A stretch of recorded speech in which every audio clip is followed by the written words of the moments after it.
Somalia or how they're helping the Somali government. Have they done so? The answer is no, because their motive there is sinister. They went there to go and recruit Al-Shabaab terrorists to come to kill all of you, shouting one Nigeria with green, white, green flag. You know, sometimes I think that Elohim in heaven is maybe trying to hold us back, unleash this thing from the Fulani, so that all the Fulefus will die in misery and in regret. That was why they went to Somalia to go and recruit Al-Shabaab to come to fight for them. And this Al-Shabaab, they are the ones who are in Lagos, planning to attack Lagos. The Tinubu told the police commissioner to say this IPOB. Are you following what I'm saying? Ask your, oh my, black people, why did God make me a black person? I don't understand. Why people cannot reason. Let me ask you again. Ever since their police went to Somalia, it is a foreign expeditionary mission. How come there is no update? How many Somalis they have trained? Have you ever, how, brain of a black man, have you ever wondered why you don't hear anything about that? For the very simple reason that they went to recruit terrorists, Al-Shabaab, and they are the ones now in and around Lagos, planning to launch multiple attacks in Lagos. And the human being, somebody that claims he has conscience, woke up in the morning and decided to blame IPOB for it. When Tinubu knows that those who are in the bushes and forests in and around Lagos are Al-Shabaab, hardened Somali terrorists all the way from Mogadishu that they brought in.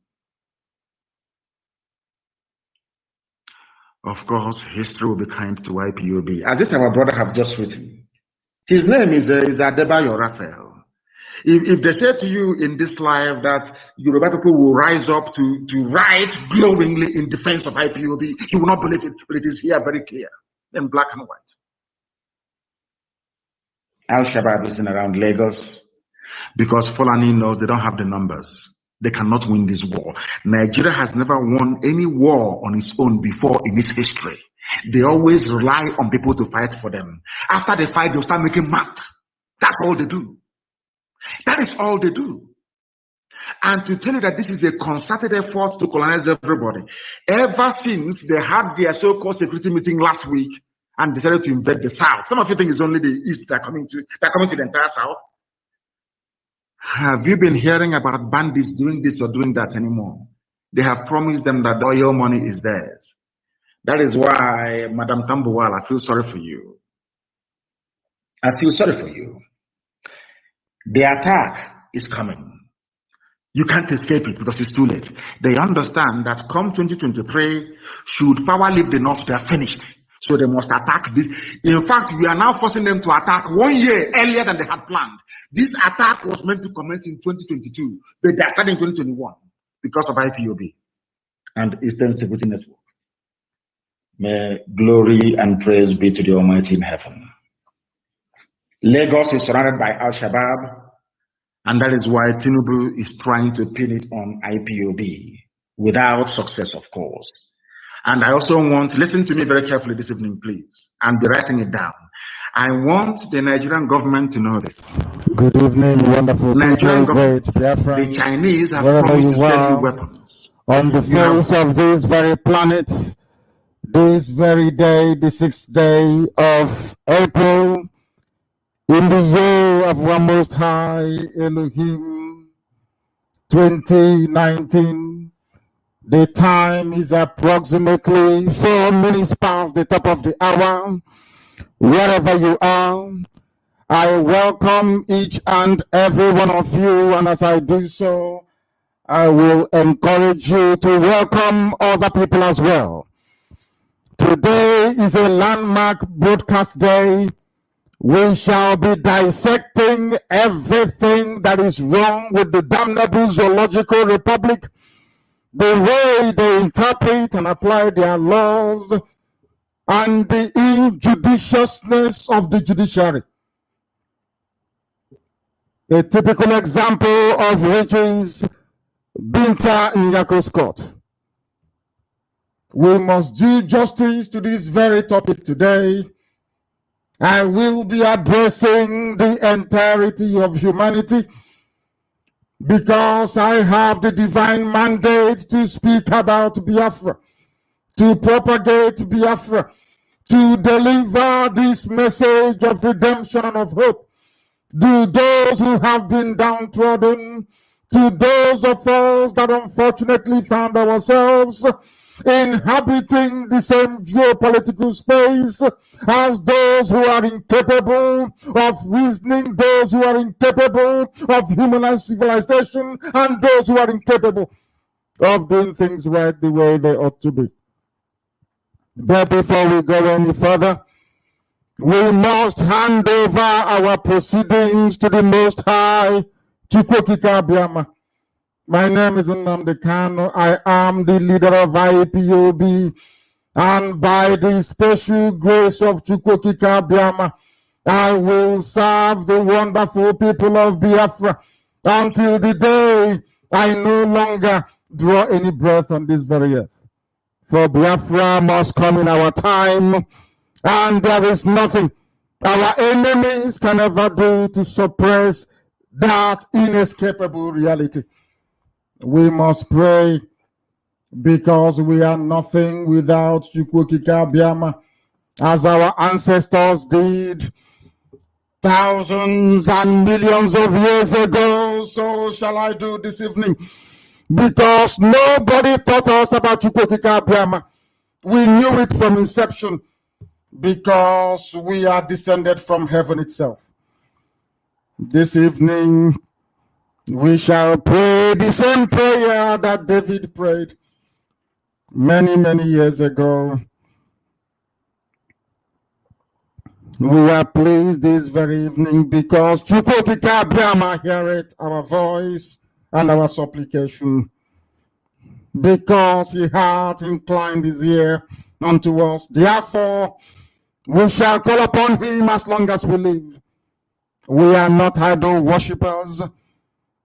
We are not heathens. We are children of the Most High, Chukwokika Biama.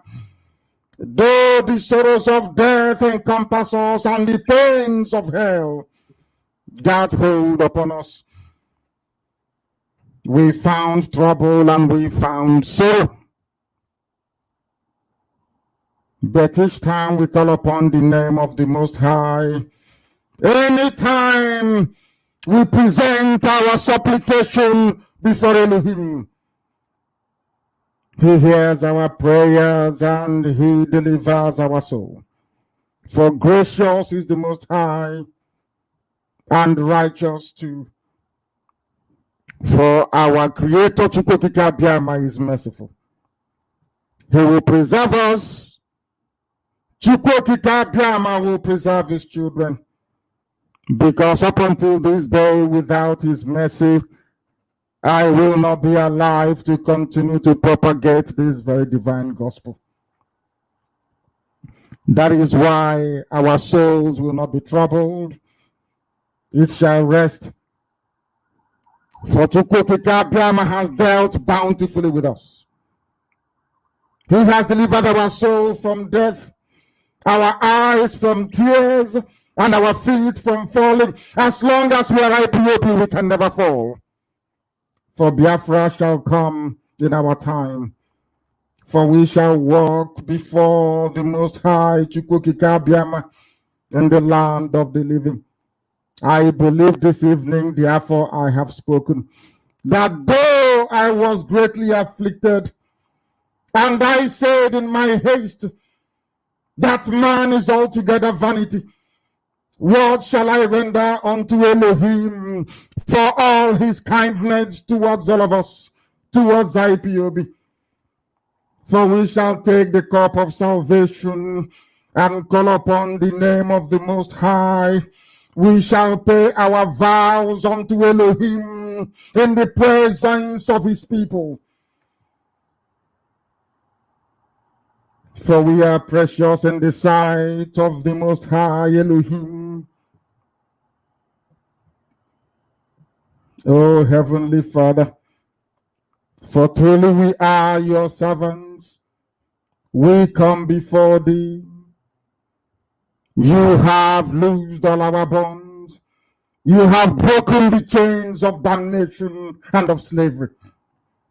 Therefore, this very noble family of IPOB, wherever they are domiciled on the face of this very earth, shall offer unto thee a sacrifice of thanksgiving. We shall call upon the name of Chukwokika. We shall pay our vows unto thee in the presence of your children in the land of Biafra. For in thy presence, O Elohim,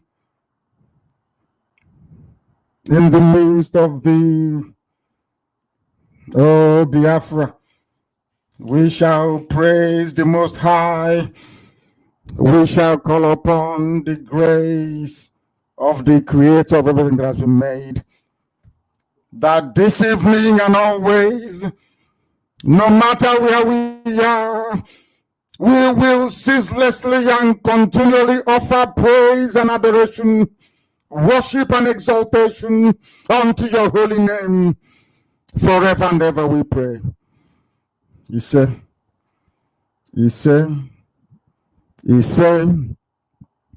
I say good morning, good afternoon, good evening, and good night to some of you, because this very broadcast is being listened to right across the entire 24 time zones on this very planet. For that reason alone, we must broadcast. We must preach this very gospel, and ultimately the zoo will fall. There is nothing anybody can do about it. Those that underestimate us do so at their own peril. They do so at their own cost. Because here we tell you what we are going to do before we do it. Our enemies may gather, they may gang up against us, they may conspire against us, but they shall never ever prevail upon our lives.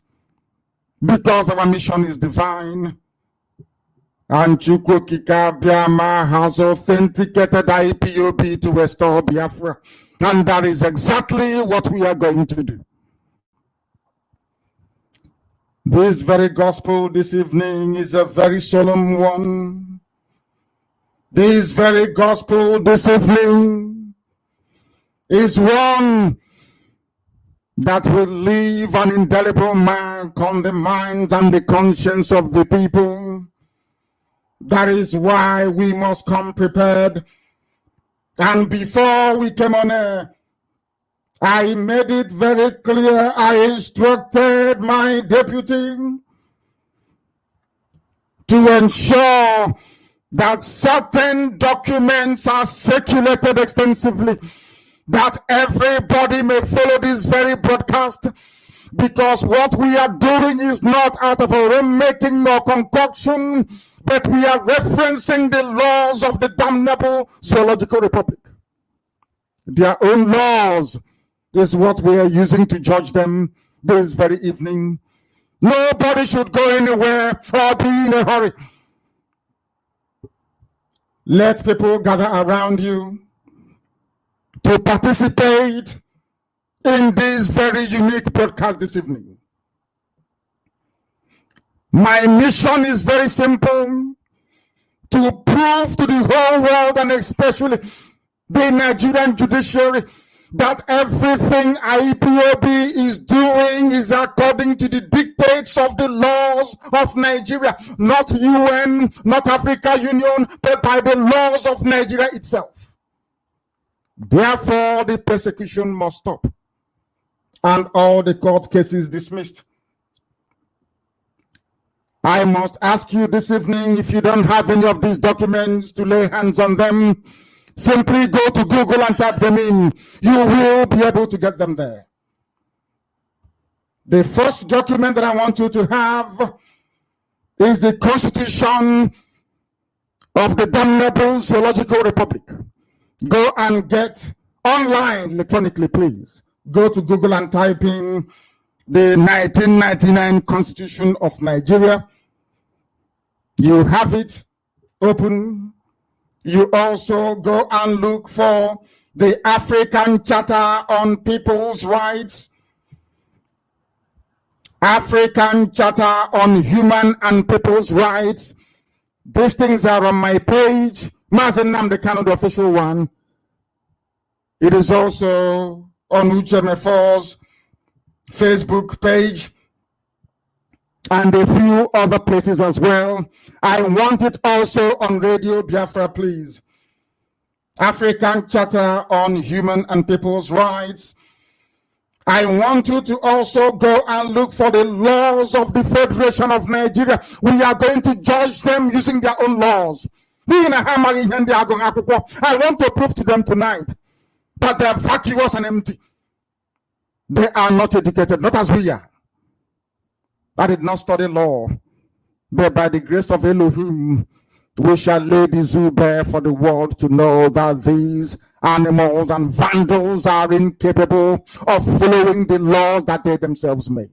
In other words, they do not belong to civilization. They should go back to milking cows and drinking cow blood. They are incapable of human advancement and civilization. Because laws, written down laws right from Hammurabi in Mesopotamia, has stood the test of time. When men write down laws, they adhere to it and they obey it, but in the zoo they don't. Go and get laws of the Federation of Nigeria, African Charter on Human and People's Rights, 2 documents on this very African Charter. You also go and get the Criminal Code Act.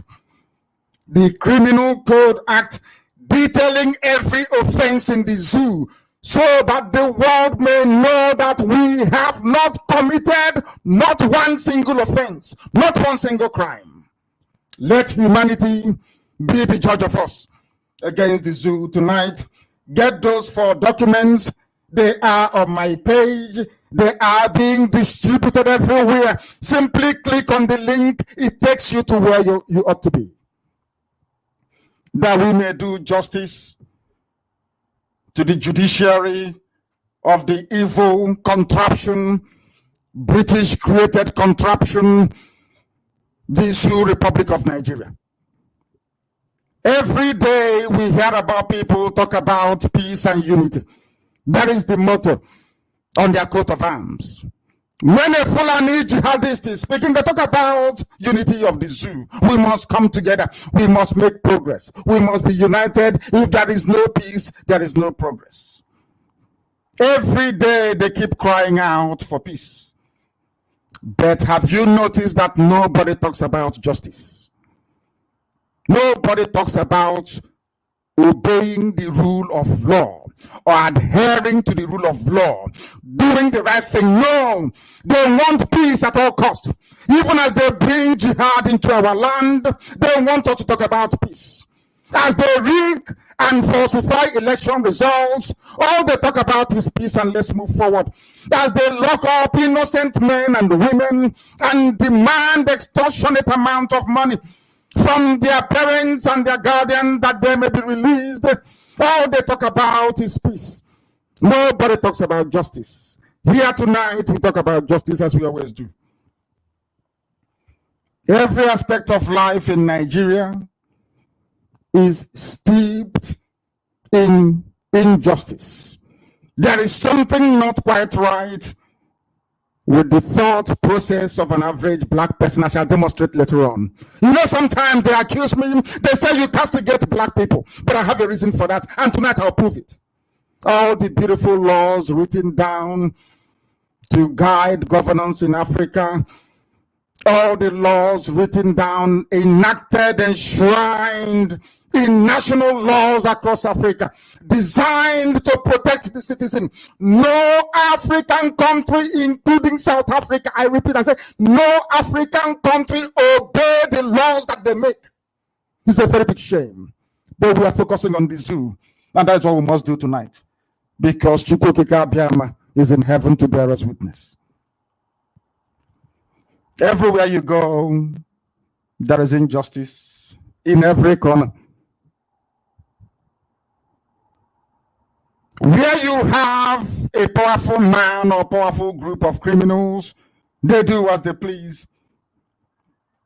People are not in control of the government. You can never ever notice any discernible human progress. Documented civilization. I'm not talking about African civilization.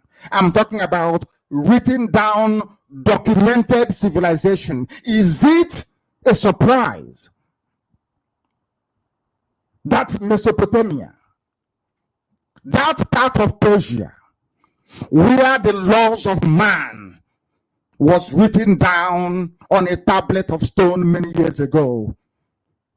I'm sure most of you have heard about Hammurabi, the code, written down laws. Is it a surprise that civilization, the way we know it today, started from the place where men wrote down laws and respected it? There is something about written laws, obedience to laws,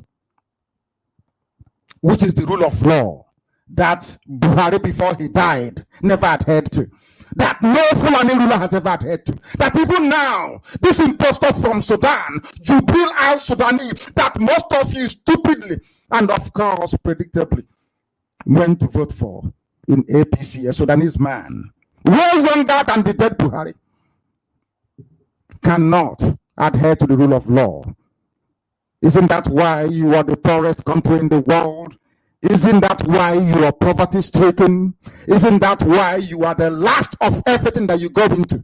Because any group of people, any society, anybody, if you cannot obey the laws that you made yourself, that means you're not capable to be called a human being. That was why ancient people wrote down their laws. We must preach this very gospel. That is why in Black Africa, we appear to be sinking lower and lower into the darkness of oppression and injustice. Even in South Africa, where people fought and died to eradicate apartheid, now they have grown wings. They are killing fellow blacks. These idiots never killed any white person. But when it comes to a fellow black, we all grow strength out of nowhere. What am I trying to say? That the whole of Africa is polluted with iniquity because Africans do not obey their own laws. I'm here to prove it tonight, especially in the zoo. Not only don't they obey the laws in the zoo, they don't even know that these laws exist. That is why the likes of Binta Nyako, John Toso, all the Kbaud judges that you have, all the cash and carry judges that you have, don't know their own laws. These are judges. They are there to interpret the law. They don't know the law. They are ignorant of that very law they're supposed to interpret. I shall prove it to you. The killing of other black people in South Africa is a disgrace. That tells you how a black person behaves. The same thing applies to some of the baby saboteurs we have. Some of the idiots that we have. They wake up in the morning, they decide to try to sabotage Biafra. They never advance it because they are black. Their soul is evil and dark. They can never see light. To fight Fulani, no, they can't. To fight Hizu, no, they can't. It's only to fight the effort we are making. Very soon they'll be dead anyway. Be rest assured. It was the parents of the same black people that are killing us now on the streets of South Africa. Their parents that fought for the end of apartheid. Now you understand why we want Biafra. Biafra will be the only nation in Africa capable of being just, civil, and fair.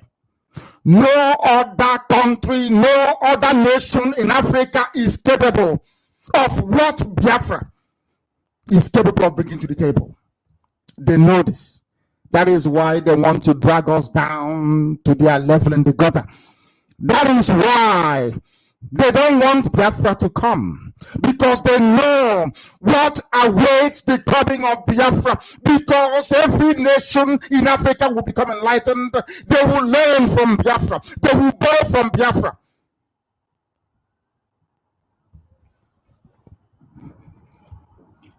Nigeria and their lawlessness, aided and abetted by the likes of Bintan Nyako, NJC, the Judicial Council. I'll prove all of this tonight.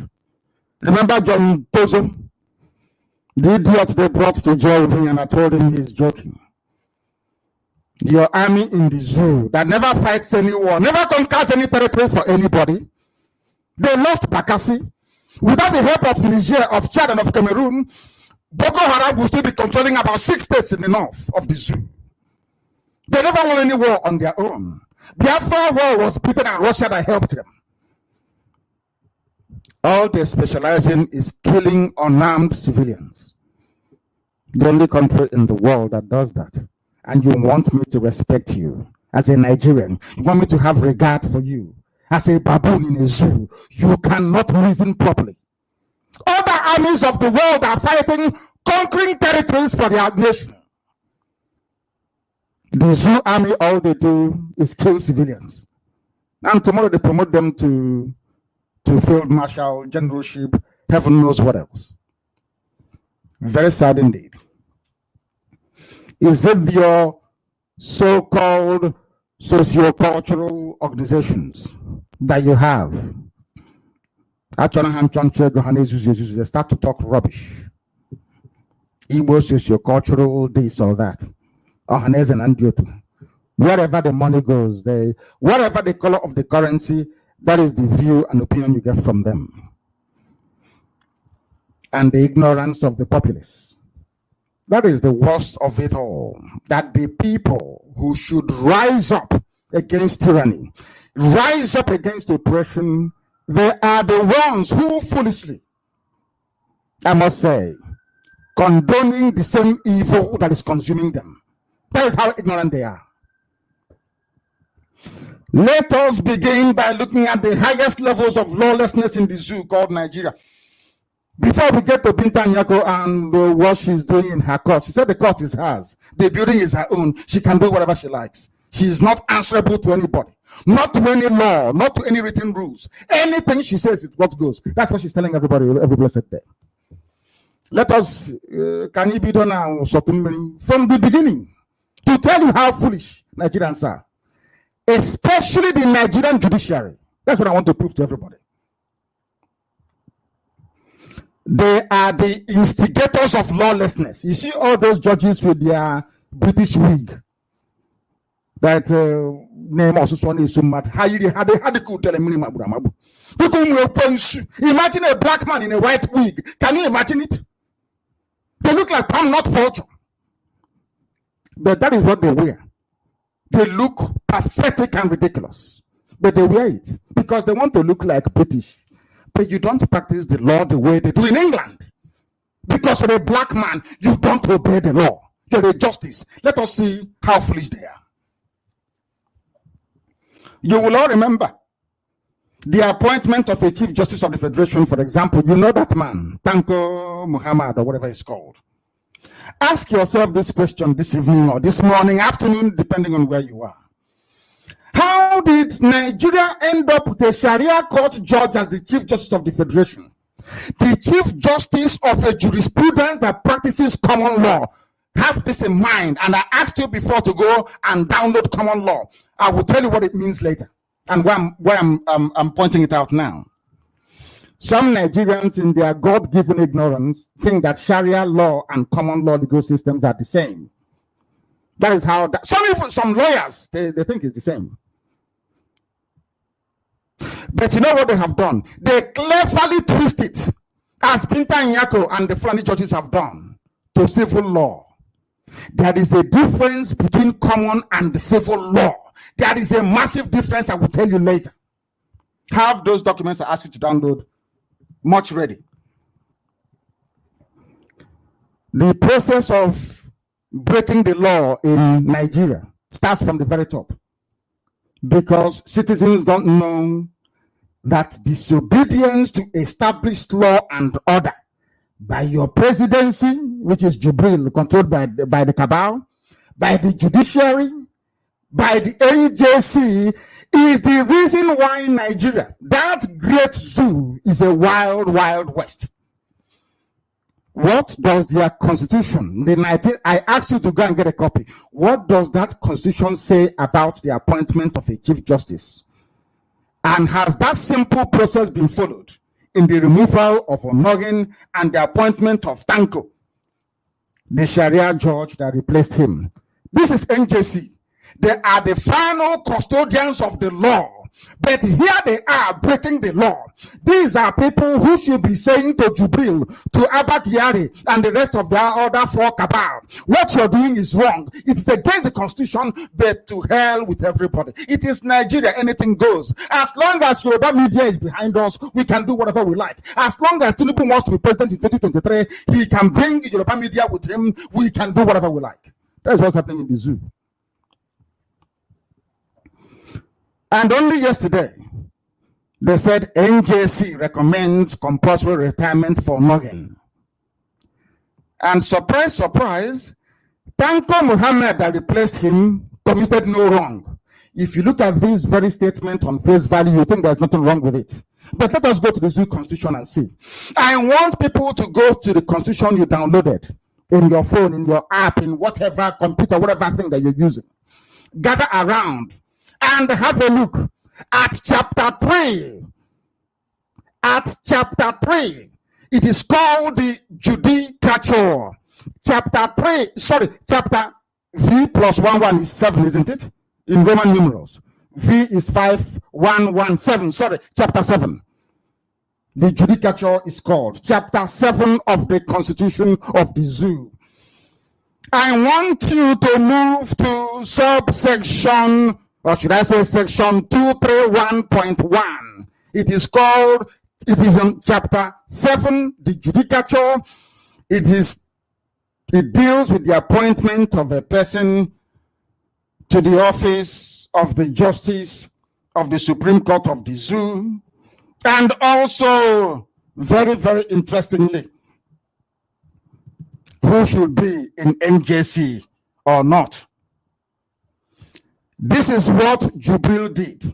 I don't know if they have found it. Has anybody found it here? The Judicature. It is chapter 7 of the Constitution of the Zoo. 231.1 go down to 231.5. 231.4. 231.4, 231.5. This is the Constitution of Nigeria that I'm quoting, not any laws from anywhere else. What does it say? It says, if the office of Chief Justice of Nigeria is vacant, or if the person holding the office is for any reason unable to perform the functions of the office, then until a person has been appointed to and has assumed the functions of that office, or until the person holding has resumed those functions, listen carefully. The president shall appoint the most senior justice of the Supreme Court to perform those functions. This is the part of the Constitution of the Zoo that the cabal used to justify the removal of Onogen. This is the part of the Constitution that corrupts Yoruba lawyers. Senior advocate amongst them tried to argue in court as to why Onogen should be removed. The Constitution says here, if that position is vacant, not if the person is removed by the president. If it is vacant, by which they mean either due to ill health or death. But they saw this opportunity and they took it to remove Onogen.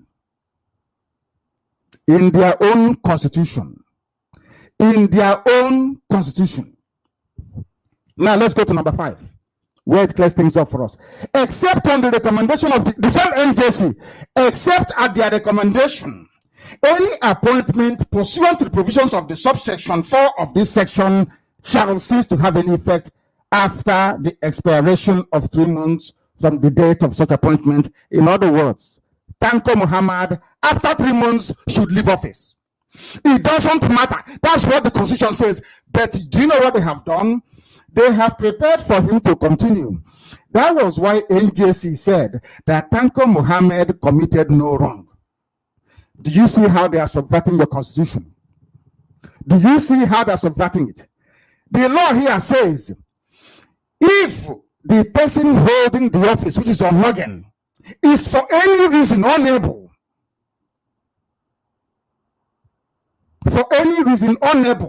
to perform his function, is Onogen sick?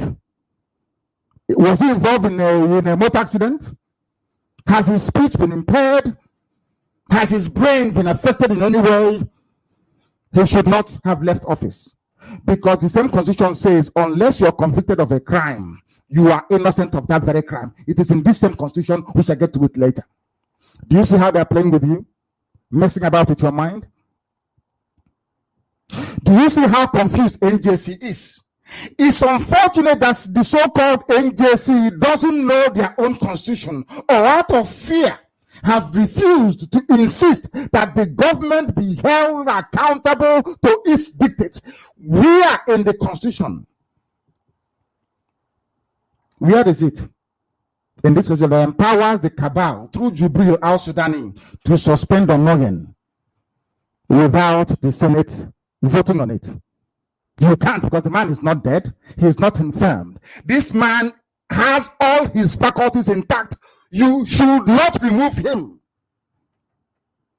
unless he's been convicted of a crime or 2/3 of the Senate votes to get rid of him. Let's continue. The president of the zoo, yes, admittedly has the right to appoint an acting chief justice when the president or the holder of the office is unable to perform his duties. Not convicted by anybody. But it gets more interesting as we go on. According to the NJC, Justice Walter Onogen had lost the moral authority to continue as Nigerian Chief Justice over the litany of allegations bordering on misconduct. This is from NJC. Now, my question to them is this. In all the law schools that you went to, when is it that an allegation now becomes proof of guilt? Mere allegation. So anybody can raise any allegation. And by virtue of that, you are now condemned. You are guilty. Do you see how they reason in the zoo? These are judges, Chief Justice of Appeal Court, Chief Justice of the Federation. Both of their brains are empty. The first thing they tell is that you are innocent until proven guilty. Here you have NJC supporting and validating iniquity. Validating iniquity in their own ranks. The question I'm asking is this. Who in NJC determined that Onogen have lost the moral authority? Is it a properly constituted court of law, or is it the Fulani Cabal in Asorok running Nigeria that wants their own Fulani Islamist, this Tanko Muhammad man, to take over the reins of the judiciary? The same way they have succeeded in taking over the army, the air force, everything is Fulani. And the entire governance of the zoo called Nigeria. But has Onogen been convicted of any crime? The answer is no, which means he is innocent until you prove him guilty. That is the basic, that is the essence, the foundation of primary school law. Or else, anybody can level accusation against me, and IPOB will ask me to leave office. That should no longer lead them, based on mere allegation, uncontested, untested, unproven. Where is your innocent until proven guilty? Where is it going to? Why am I touching upon this before I go to Bintanyeko? Is I want to lay the foundation that lawlessness in Nigeria starts from those useless judges that look like vulture with their white European wig. They don't make any sense. Not at all. Now, we must continue. Has Onogen been convicted of any crime as to incapacitate him? The answer is no. Why did Jubil al-Subani, the Fulani cabal, why did they remove Onogen? Nobody can answer that question. All the zoo animals you have in Nigeria, they can't answer that simple question. Why? You say it is an allegation. Anybody can level whatever allegation on anybody. After all, they accuse me of taking money from APC. Then they later accuse me of taking money from PDP. Very soon they'll accuse me of taking money from Lucifer. That is how they are. Accusation means nothing without proof. That is why you have law. I'm a justice, have appeal court, retired chief justice. All of you are mad people, all of you. Insane. Look at you presiding over injustice. The conviction of a man without proper trial, without following the due process of law. And you're telling me that you're a judge, you're a justice, you're an NJC. Why is it difficult for us to understand that mere allegation is not proof of guilt? How many more millennia do you have to live on this earth before you understand that?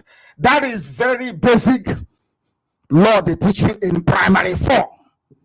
What I'm telling you now, I learned when I was in primary 4. Heaven is my witness that you don't convict anybody until you find them guilty in a court of law, or else I don't everywhere. Or is this a dictatorship? Don't you know that? We must continue. Where is it, that cornerstone of justice that says presumption of innocence before proven guilty? Do you see how Fulani is debasing and rubbishing everybody? Not just our reasoning ability, but our morality as well. Yorubas have no morals because of the Fulani. You see learned Yoruba men. These are learned people. You see them supporting evil. You see a son supporting the removal of Onogen without the due process of law. But all the allegations against Fulani people are swept under the carpet. Remember Ibrahim Lamode of EFCC, Zunoshi, na EFCC, swept under the carpet. Where is he? Lunatics. To understand why Onogen was removed, you have to appreciate who the chairman of the same NJC is. But first of all, in fact, let us even look at the commission of the NJC. Who are these NJC people? According to the same constitution we're looking at, it's called the National Judicial Council. You find it on page 132 of the Nigerian Constitution. It tells you about the composition of the NJC that recommended that Onogen should go because of the weight of allegation, not guilt, against him, but that the present chairman, Tanko Muhammad, is free. Let us look at who made that decision. Maybe that can clarify things for us a bit. The national, according to the constitution of the zoo, not me, the National Judicial Council shall comprise of the following members. Here we go. The Chief Justice of Nigeria, who shall be the chairman. In other words, it is the same Tanko Muhammad that they used to replace Onogen that is chairing the committee that recommended that Onogen should go. What other instance do you need of prejudice, if not this? They started their Fulani cabal meeting and decided to remove Onogen. He's from South. Nobody will care. All they know is to talk. Some of the toad there. They are from. All they know is to talk about Biafra, talking rubbish. They sack their brother. They cannot do anything about it. They are normal.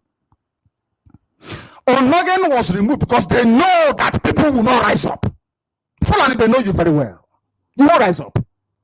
The man now recommending and insisting that Onogen should resign is the chairman of the NJC, the same Fulani man they used to replace him. Do you understand what I'm saying? That is the foundation of injustice in the zoo. This is from NJC themselves. Now, my contention is that injustice is not just that I'm just telling you the watchdog of the judiciary is NJC. See how bad they are. Then what hope do you have for the likes of Binta Nyako? Every layer of legal practice in Nigeria is steeped in injustice, including ordinary lawyers. And we shall get to that later. If the parent body can be so parochial, defiant, and evil, I mean NJC, how much less those who are meant to hold in check the likes of Binta Nyako and other judges in the zoo? Because they can't do anything to them. A judge can do whatever. They go to NJC and they say, me, I know your secret as well. You don't obey the law as well. And they sweep it under the carpet. That's what they do. In Binta Nyako's court and many courts across the zoo called Nigeria, detention centers like the DSS dungeons, the cells you have in the army barracks, police cells, the SARS and their organ harvesting facilities across Nigeria. I'm sure you heard it, that Nigeria is the #1 place for organ harvesting and transplant. I don't know who does that. It's SARS now. They arrest your child 8 p.m. in the evening. Your child is dead, gone missing, gone forever and ever. They cut open his stomach or her stomach, take the liver and take everything, kidney, everything they need, and they ship it to India. And some of you bought the flight and go to India for transplant. You see the circle of our stupidity. That will be a topic for another day. But SARS that harvest organs for the rulers of the zoo. Innocent people are being held without charge in all these centers. Denied appearance before a court of law for years. When I was in DSS dungeon in their custody, I raised this very issue when I was transferred to Kuje and I came to court. I said it. People are locked up incommunicado for 4 or 5 years. They have never seen the sunlight before. You know, in Nigeria now, black people, they swear, as usual, God will provide. They swear under the carpet. I met many people in DSS dungeon, even in Lagos, where I was arrested, and also in Abuja. They have been in the same spot for 4 years. I said the same spot. If you don't know what DSS dungeon looks like, please try and visit one. You will see human depravity and wickedness. You will never think that such a thing exists in life. That's what they're doing to people. And when you take the matter to court, to the likes of Binta and Nyako, they exonerate them. They say, oh, go and file a report of habeas corpus. But you're a justice, for goodness sake. There are people held without trial. Is it not your job to defend the Constitution? Why are you asking me to make an application when you can take a decision there and then to uphold the Constitution that you swore to protect? But they won't do it because, you know, they share the money now, the money for feeding. Everybody gets their own court. Judges get their own court. Everybody, they share it. Who is in control of that is the Ministry of Interior. Dambanzao or Dambanza. That is the one controlling that sector now. So let me tell you one thing you don't know. The judges in Nigeria, the police, SARS, all of them, they're in cahoots. They're all working together to subvert justice, to bring iniquity upon the people and darkness upon the land. The number of Biafrans in detention, DSS custody in Abuja, if any of your relatives are missing from southern Biafra and the coastal region that they call Niger Delta, is in Abuja. Is in Abuja, I'm telling you. I asked for an independent audit of the cells you have in Abuja, the detention facilities there run by DSS. You'll be shocked and amazed how people are holding without charge. I said no charge. We shall see what the Constitution said about it later. I have people from Niger Delta held in thousands in DSS facility. We know. They arrested Justice Udo from Ahafia. They took him to Abuja. What crime did he commit? Nobody knows. Where was the crime committed? Nobody knows. They took him to Abuja. Emmanuel Chido arrested in Enugu, taken to Abuja. Uchen Emeniken arrested in Enugu, taken to Abuja.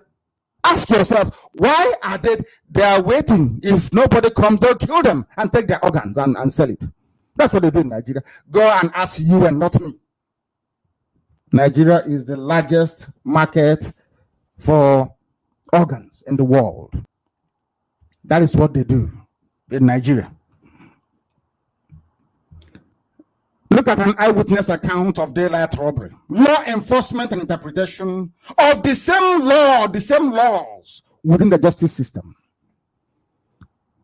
Now let us look at what the police has been doing. I'm coming on. We must be very patient this evening. Very, very important that we are patient this evening. If you don't give money to police in Enugu or in Ebonyi, even Anambra, anywhere you are in, you know what they will do? They will stop you and say, "Park, clear well," and all that nonsense. And you refuse to give them money. I think Inter-Society did a very brilliant job this week, this week, in exposing this racket of death in our land. But Hanese is there. How did Nnamdi Kanu did this? IPOB did that. They look at what is happening in their backyard. They cannot speak. Do you know why they cannot speak? Because they have been compromised. They can never ever defend you. Never. Only IPOB can. Do you know the work we are doing behind the scenes that you don't see or hear about? Maybe today the Dr. Zipazi went to beg Israel to bring up agriculture to Abia. Now you know what we've been doing.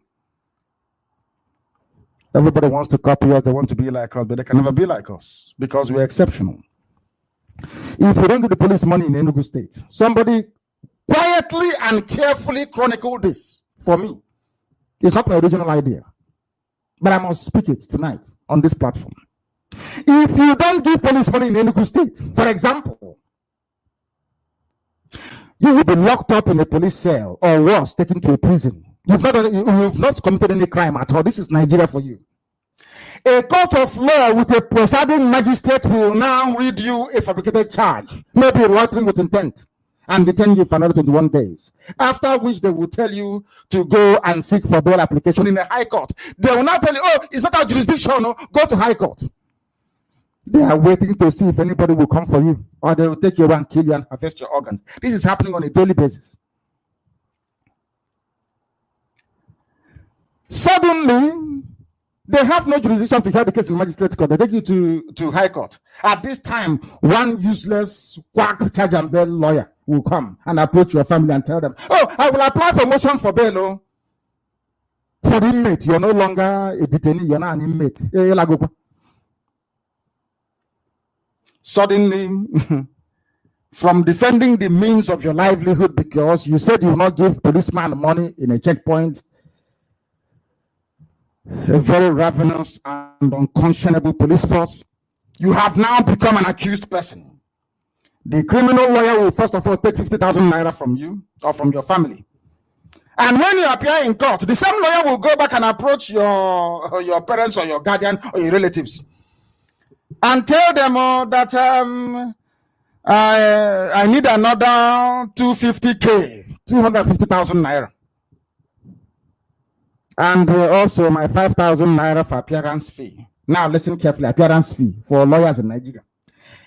It is at this point now that the interest of the lawyer is now aligning with the police. It is now in the interest of the lawyer that the police or army or DSS can now detain this person indefinitely if possible. Do you know why?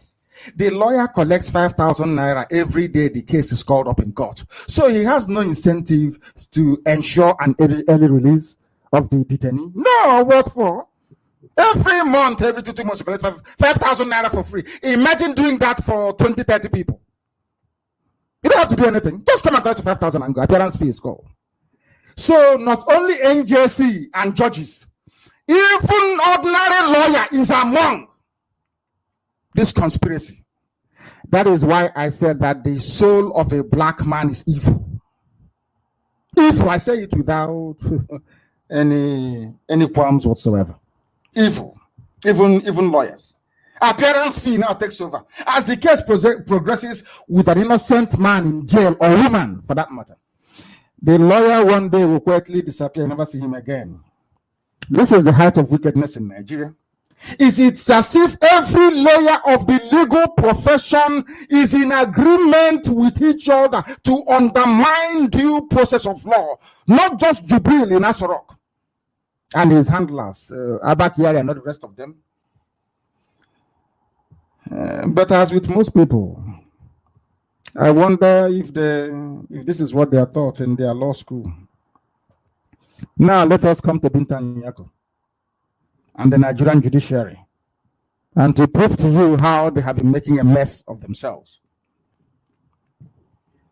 It is agreed that the Constitution of Nigeria is the highest law in the land. People don't know the meaning of Constitution, but I will tell you. A constitution is the highest body of law, the highest authority.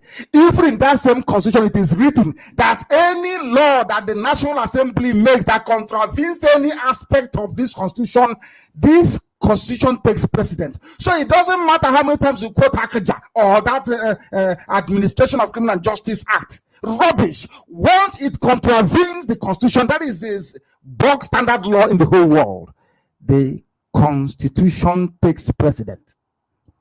Do they know this? The answer is no. Listen carefully, please. Every constitution in the world is the same. It is written in as much plain English as possible. And for the purposes of our in-depth research tonight, we must understand that present Nigerian constitution is written in plain, understandable English. Not Shakespearean English, not Dickensian English, not Chaucer English. If you did literature in good schools like Government College Omaha, you know what I'm talking about. At least class 3. You would have read Chaucer and a lot of plays by Shakespeare. A constitution of a country is written in such a way that any average person with fine grasp of the language it's written in will be able to comprehend it. You don't need any specialist training in law to understand a constitution. Now, listen carefully. They've been arresting people everywhere. Justice, everybody, Emmanuel, everybody's in detention. Once they see you IPAB, they take you.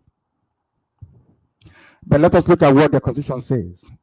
Go to chapter 4, please. IV, chapter 4, IV, written fundamental human rights in the Constitution of the Zoo. And let us see what it says. This is what Binta Nyako, John Tozo, every judge in Nigeria should be defending, because this is the Constitution. Let us see if they're doing it. Because you ask them, what is the job of the judiciary? The job of the judiciary is to interpret the law.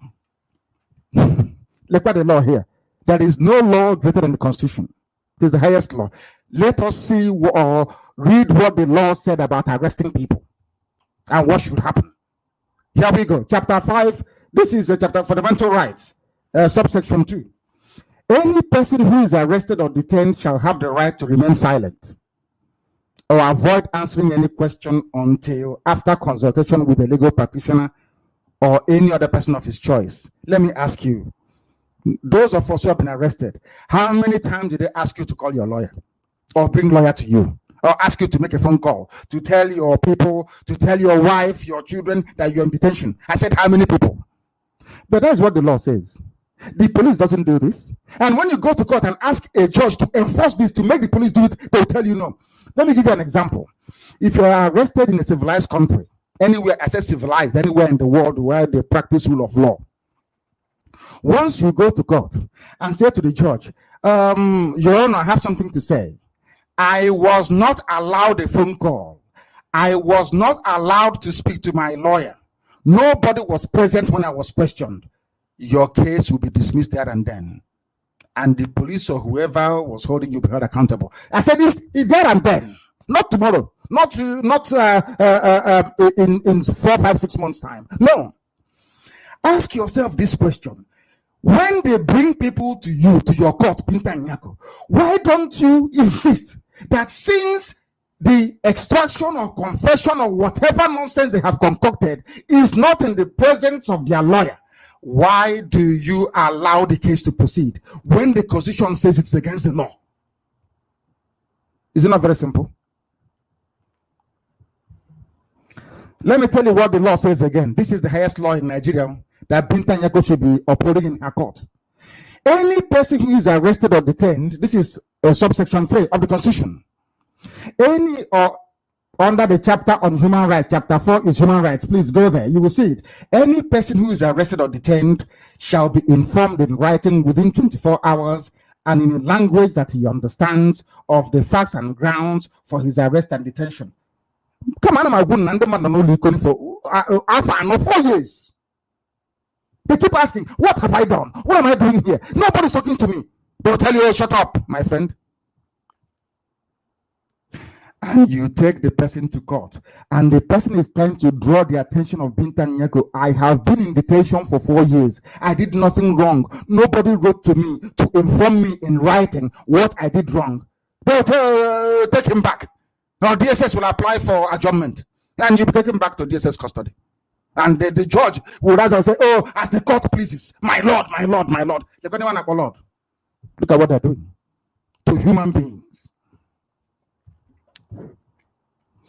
Let us look at subsection 4. Any person, this is the law of Nigeria, any person who is arrested or detained in accordance with subsection 1C of this section shall be brought before a court of law within a reasonable time. Everybody is entitled to appear before a court of law. Why is it that Justice today hasn't been taken to any court? Why is it that Emmanuel has not been taken to any court? Why is it that we have IPOB family members, our people from a jump from Ogoni in DSS custody? They have lost in the inside of a courtroom when the constitution of the country says you must, not you will, or when you feel like it, or when DSS feels like it. The law says you must. And do you know why the law says you must? It is to stop the likes of Jubril, anarchists, to stop dictators from making life intolerable for law-abiding citizens. That is why. And now listen very carefully to what the law says again. Any person who is arrested, listen carefully, please. This is the crux, or I have 3 things I want to preach tonight. This is one of them. 2 is coming. You must listen attentively. If you have anybody in custody in Nigeria, if you have anybody in any prison, in any cell, in any military barracks, anywhere in Nigeria, I am giving you free legal advice. Courtesy of the Constitution. It is the highest law in Nigeria. There is no other law that can supersede this very law until it is amended. I'm sure some of you have heard about 5th Amendment, 2nd Amendment in America. Once you change a law in the Constitution, you must amend the Constitution. And the legislation will say amendment to Constitution. So this law is valid till Monday morning. And listen carefully. It's for free. And I want to prove to the whole world how evil and wicked Nigerian judges are, especially Binta Nyako and her group. Listen to what the law says here. If you are not presented before a judge, a court of law, within 2 months, this is subsection 4A of the Constitution. Go to chapter 5, fundamental human rights, you will see it there. Subsection 4A, it says, if you are not presented within or before a court of law 2 months from the date of your arrest or detention, in the case of a person who is in custody or is not entitled to bail, let us assume you have committed one heinous crime and you're not entitled to bail. All that nonsense, the judge come and say, is generally not bailable. It's bunkum. Look at the Constitution, what it says. A judge will sit in the court of law and say, oh, the crime you committed is not a bailable offense. Can you believe that? Can you believe that? A judge in a court of law will say the offense you committed is not bailable. Let us hear what the Constitution says about this. Section 4 is there now. Go and look at it. 2 months from the date of your arrest or detention, even if you're not entitled to bail, or 3 months from the date of your arrest or detention, in the case of a person who was previously released on bail. Once you spend 2 months in custody without trial, my dear brother or sister, my dear policeman, DSS officer, justice, magistrate, lawyer, your Constitution says that the person is entitled to automatic bail. When Elene's son argued this very point before John Soho, do you know what the stupid judge said? I'm relying my judgment on Akaja. But in this same constitution, it says that this constitution is supreme document of the land, supreme number one document of the land. I rely on Akaja. I rely on the Constitution of Nigeria. That's badly written as it is. Anybody who is in prison custody, including Justice Ude, Emmanuel, all IPOB family members, those held when we were rallying for Trump's victory, they should be granted bail automatically. That is what the Constitution says. Constitution of Nigeria. That a judge should be upholding. But you come to court and you say to Bintanyego, they are not upholding. No, leave them. Is the state security services. They can do as they please. A judge may whereas the law is written down in black and white. Nobody should spend 2 months in detention without trial, or else you must release them. This is to stop the likes of the cabal of Fulani, Buhari when he was alive, and now Jubril al-Sudani, from locking up his enemies. Do you think that Oyibo that started constitution is mad? Go and do your research tonight.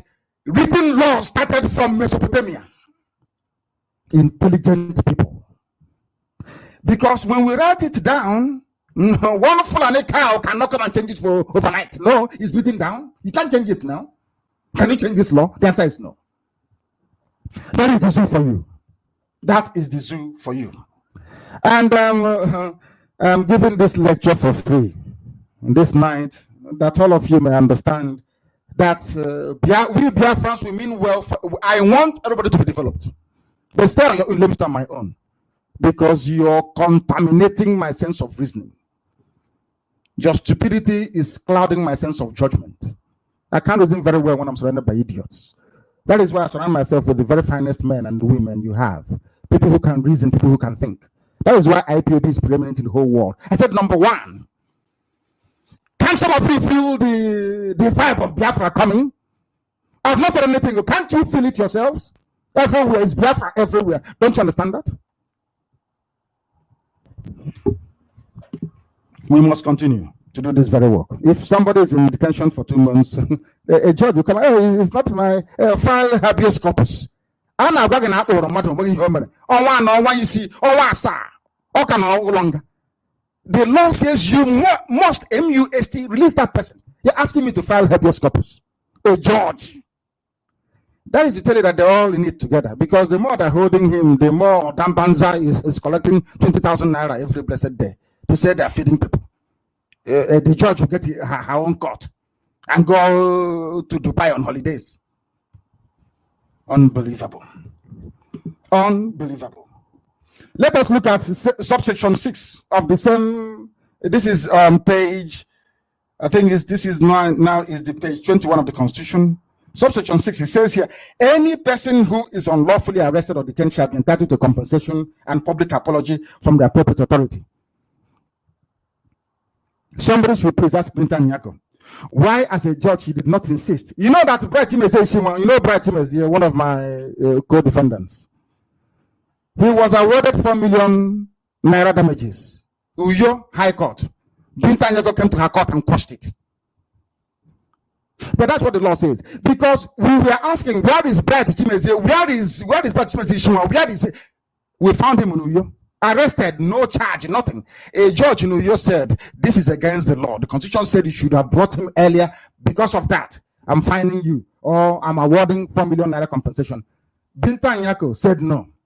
DSS did not pay that 4 million naira. Instead, Binta Nyako came back and collected 10 million naira from Bright Chimese, of course, from IPOB, to release Bright Chimese on bail.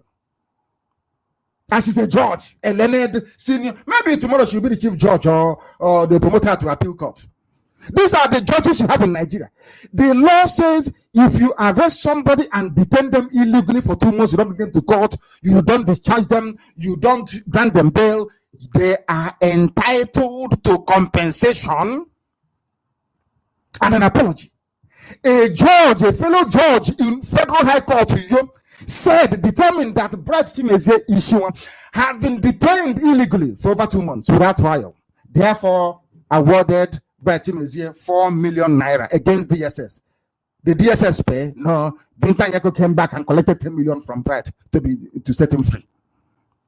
Sorry, to grant him bail, not even set him free. That is Fulani. You see, Fulani judiciary. When I say I don't want to be part of Nigeria, people don't understand it. I am taking Biafra with me, people, because they don't reason like human.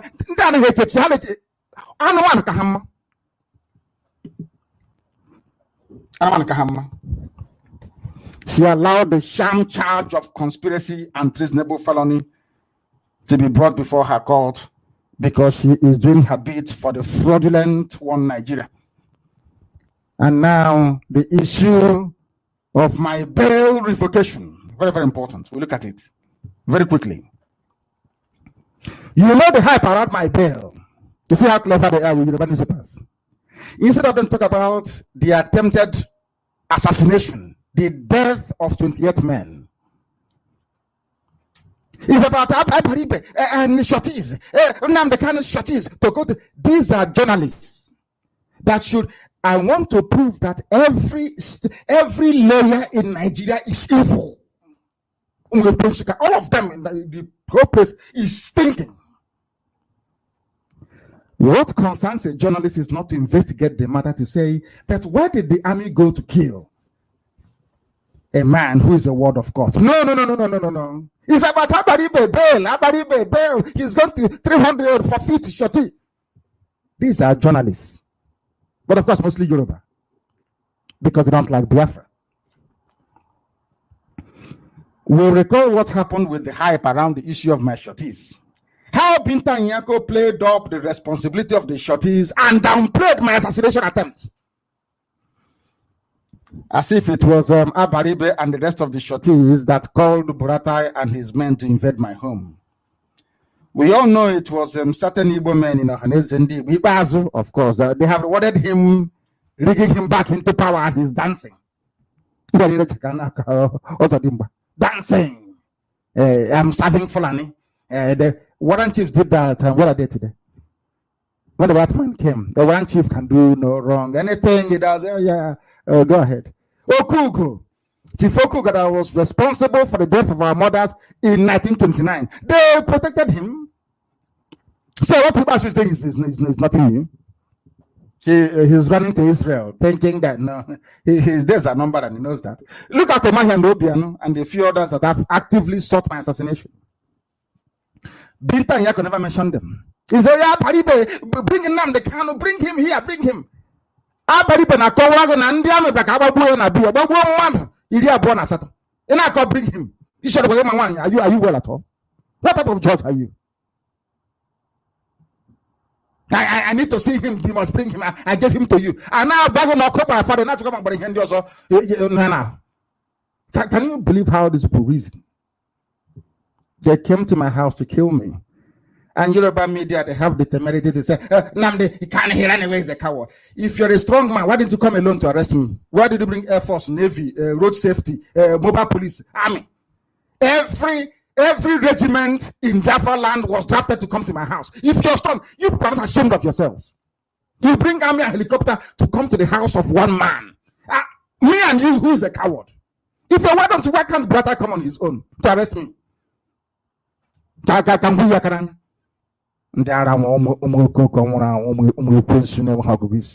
Useless set of idiots. You brought Air Force, you brought Navy, you brought Army, you brought police to the house of one unarmed man. Come out now, let's fight. Why can't you come on your own? Why can't you come? Let's fight. This UG, it is their lives who are in South Africa, killing the children of those that fought for apartheid to go. That's how stupid the black people are. Useless, insane. They cannot reason very well. Hey, come back and go to prison now. This UG. But we are Biafrans. And believe you me, we are not black Africans. We are Biafrans, and Biafra will be different, and the world knows it, and that is why they don't want Biafra to come, because they know Biafra will be different. Everybody knows this for a fact. Let us look at what the Zoo Constitution says about sending a battalion of cowardly Nigerians. These are cowards that came to my house. Come alone now. You brought a battalion, helicopter, gunship on top of my house, 2 jets to bomb my village, as they did in Odi. The Constitution of the Zoo, Chapter 4, the same fundamental rights, 33(1), says that every person has a right to life. This is the Constitution of the Zoo. And no one shall be deprived intentionally of his life, save in execution of the sentence of a court in respect of a criminal offense of which has been found guilty in Nigeria. In other words, Buratai and the army, every helicopters, the ships, the gunships they brought to my house, Air Force, Navy, all the people that came to my house to kill me should not be there unless they were sent by a court of law. That is what the Constitution says. Chapter 5, fundamental rights, it is in the Constitution of Nigeria. Now ask yourself this question. Who sent Buratai and Nigerian army men to come to my house? Who sent the Air Force to come to my house? The police, who sent them?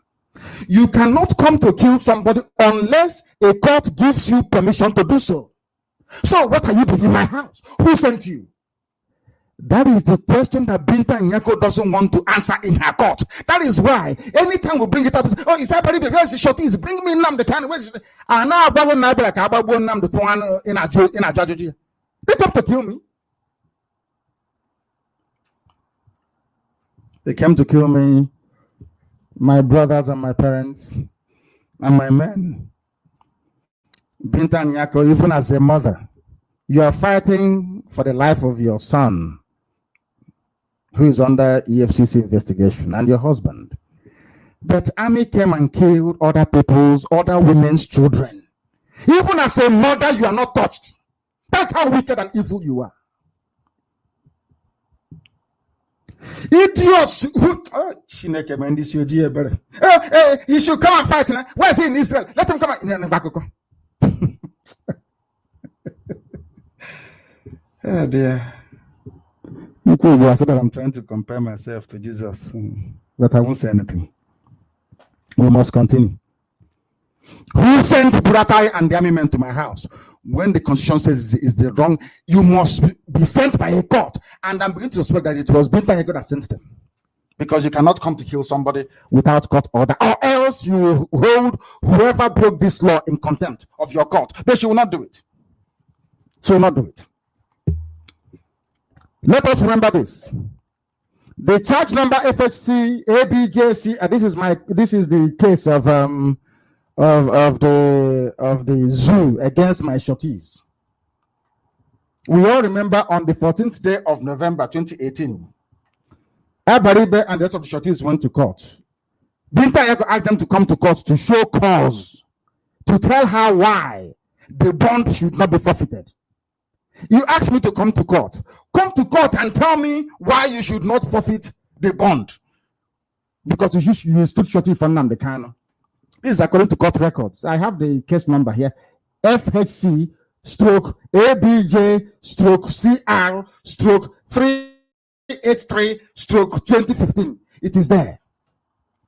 At the end of that proceedings, without hearing from her body, no, bring him Nnamdi Kanu. If you can't bring him, she gave her ruling.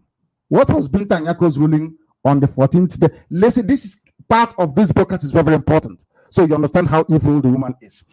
She said, on the 14th day of November 2018, this is her ruling in her own court. The shorties have still not produced the defendant, but she asked them to come to court to tell her why they cannot produce me. But this is her ruling, because she never gave them any chance to explain. She went on straight away. The shorties have still not produced the defendant. In the interim, the court hereby orders that the shorties in the interim deposit the bail bond in court within 2 months from today for 6 months, or the bail will be forfeited. Some of you may have read from the newspapers how they reported it. Abaribe to go to jail, everybody to forfeit their. But this judge, you asked them to come to court to tell you why I am not in court. You did not listen to them. You went ahead to say you have not produced him. But you asked them to come to court to show cause why they cannot produce him. Now you're saying they cannot produce him. And you're a judge, a justice. The motion pending, she continues Binta's ruling. The motions pending will be heard on 28/3/2018. This one that happened a few days, the day that she revoked my bail. She adjourned Abaribe, the Shorty matter, to the 28th of March 2018. Not my case. The Shorties.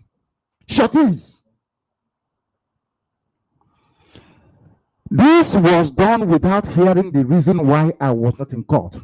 All Binta Nyako wanted was the 300 million that Abaribe and Co would have paid her, or paid to her Fulani people.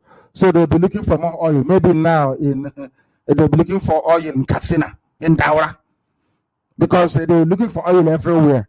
And one of the idiots came out to say that they'll keep burning our money in the report of the zoo until they find oil. What you people endure? I don't know how you manage to sleep at night. Some of you, I don't know. All Binta Nyako wanted was the money. Our oil and gas that fueled the ignorance in the north is not enough. They wanted to collect yet more money from us. From the people, they gave only 20 pounds after the war. From the ruling, it was clear that all Binta Nyako wanted was the money. The same way she forced us, IPOB, to cough up 40 million naira. Some of you don't know this. I've said it before. We paid 40 million naira. Cash bond, cash. And you keep asking, but what did we do that we're paying you cash? To be free and bail. Okay, which crime did we commit? We shall come to that later on. We paid them this money. It's in their bank, or they have shared it as usual. They shared this money before they released to us Madubuku, Ishinwa, Onwudiwe, and the one we see, David. Ask yourselves this question.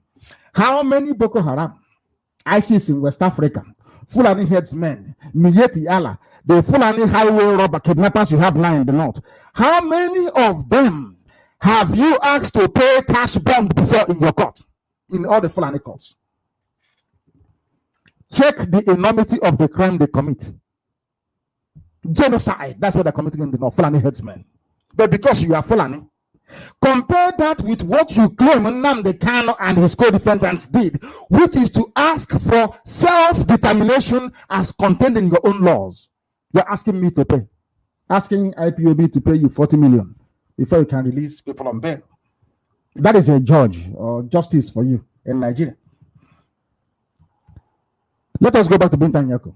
She adjourned the case for the Shorties to the 28th of March for hearing of the pending motions only, as clearly ordered by the court in the Shorty proceedings of 14/11/2018. In November, she adjourned the case to hear about, basically to come and take money from Abaribe and the rest. She didn't know that we are more intelligent than them. It is the rule, now listen carefully, please, where a judge in Nigerian court messed herself up, Binta Nyako. It is the rule in every court of law in the world, not just in Nigeria, that both the court and the parties are bound by the record of proceedings in a case before the court.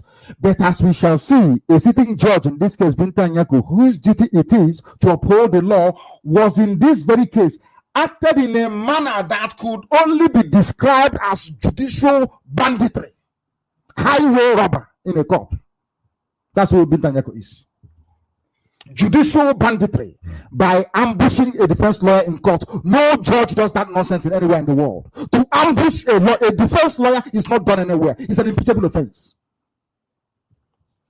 This is the legal equivalent of Fulani headsmen on Adamawa Highway wallowing unsuspecting motorists. That's what Binta Nyako did in her court.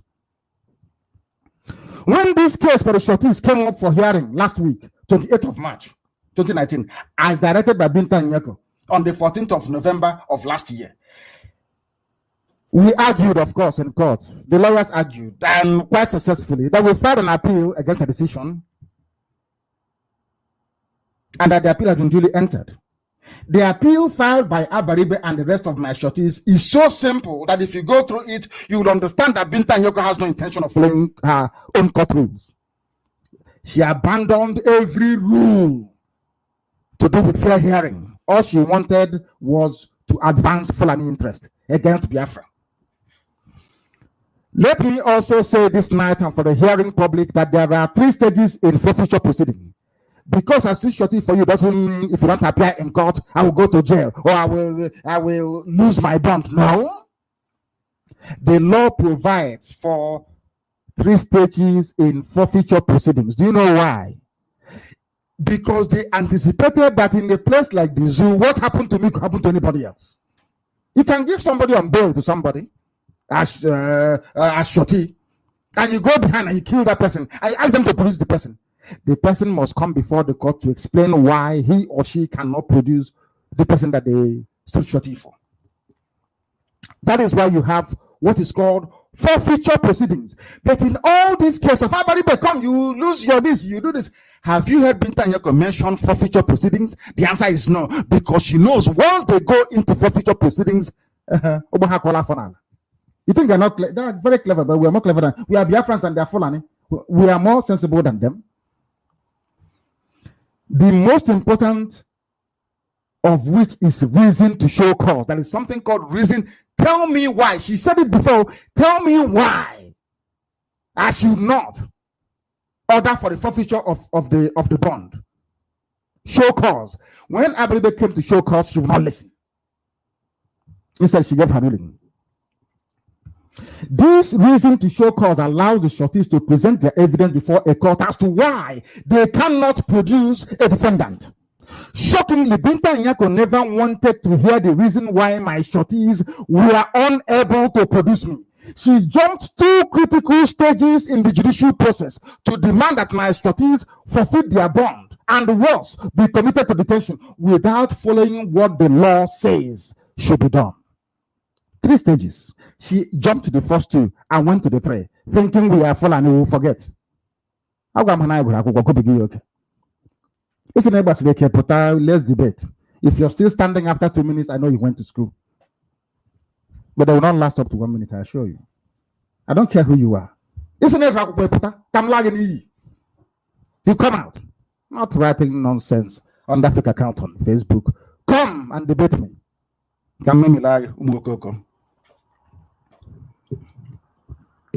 Binta Nyako never followed what should be done. This is the simple matter before the appeal court. We want the appeal court to say to them, Binta Nyako did not follow the stages she's supposed to follow. That's all. And they said, okay, yeah, bring it, we'll hear it. That's all. The law, it's called law. Law says there are 3 stages. You cannot jump 1 and 2 and go to. Do you think it's a cattle republic? You're dealing with cattle?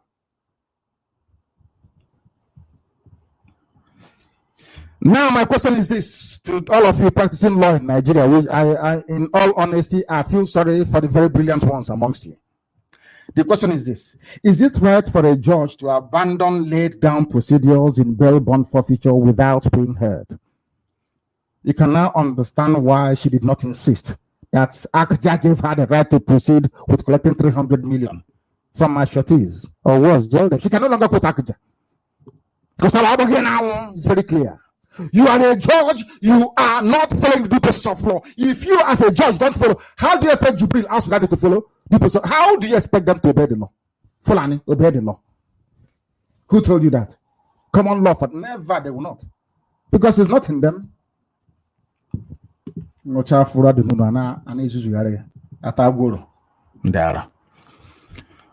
that 28th day of March 2019, Binta Nyako had no choice than to grant Abaribe's application for stay of proceedings or execution of her order, I must get it right, and consequently adjourned the shorty proceedings sin die.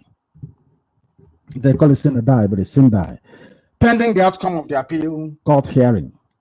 After adjourning the hearing of the shorty proceedings, Binta Nyako, without warning, jumped into my trial there and then. No, look at how many laws this woman has broken. One judge. How many laws she has broken? She jumped into my case. No notice was given to my lawyers as demanded by court rules that there will be a hearing.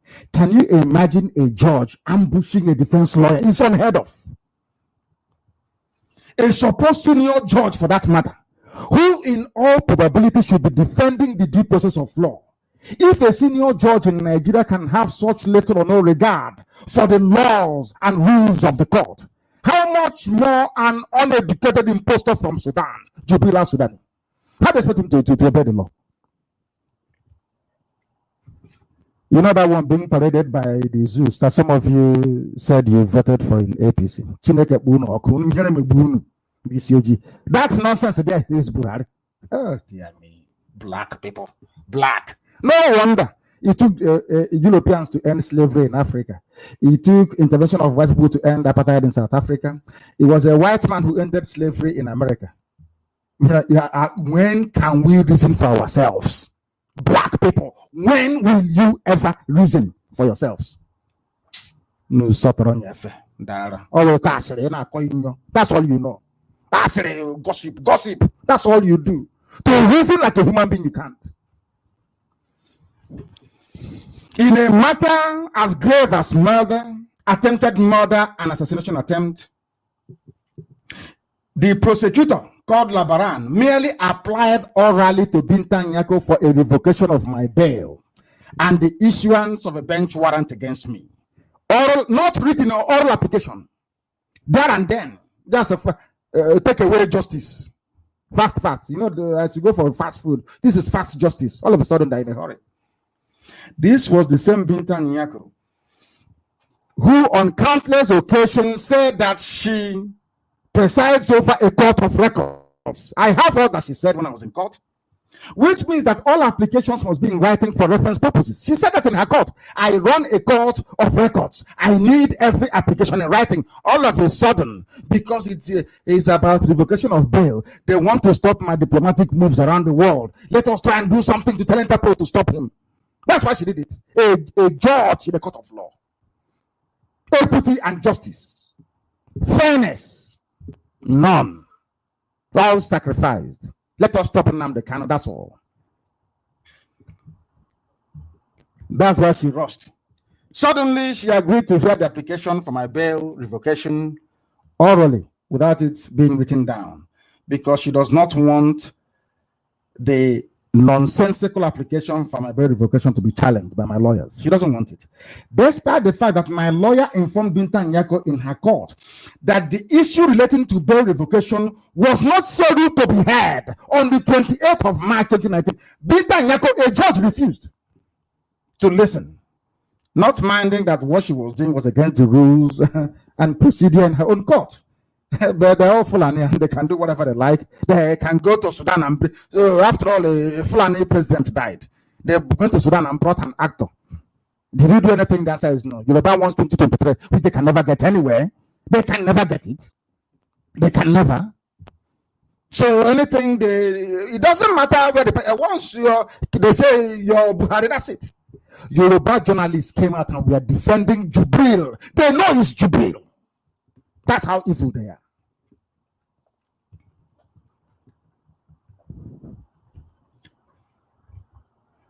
Fulani can do whatever they like. Britain handed over Nigeria to them. Britain gave them Nigeria as a gift. They can do, once the oil is flowing, they can do whatever they like. This was exactly the same nonsense that happened with IPOB prescription.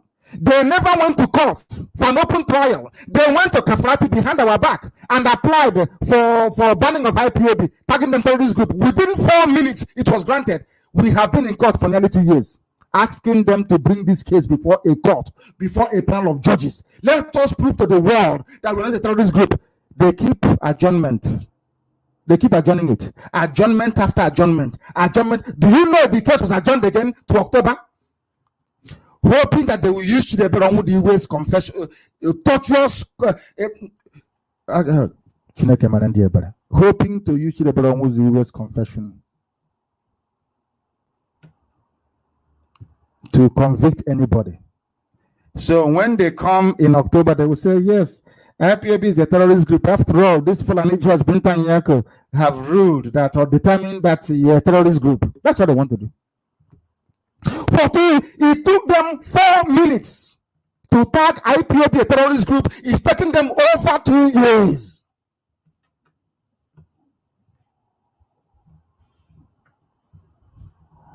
To come and hear our defense to that nonsensical judgment or ruling. That's what they did. Do you know who did it? His name is Justice Abdul Kafrati. Abdul Kafrati was the man that killed Kansaruwa. He was the chairman of the panel that condemned Kansaruwa to death. And they rewarded him by making him the Chief Justice of the Federal High Court. All those pot-bellied people, these are the people we should be fighting. You can see that Binta Nyako is taking the part of previously compromised government judges in doing the bidding of Asorok. That's a fact. Despite all the pleas to Binta Nyako to grant my lawyers time to respond, she refused. But it had been the prosecution, she would say, okay, take your time. She would oblige them. How many times have the prosecutor, you all can remember, they come to court, my lord, we brought the witnesses, we brought them, but they're not here today. Give us some time. She will say, okay, I'll give you time. Ejiofor asked for 24 hours to present written submission. The woman said no.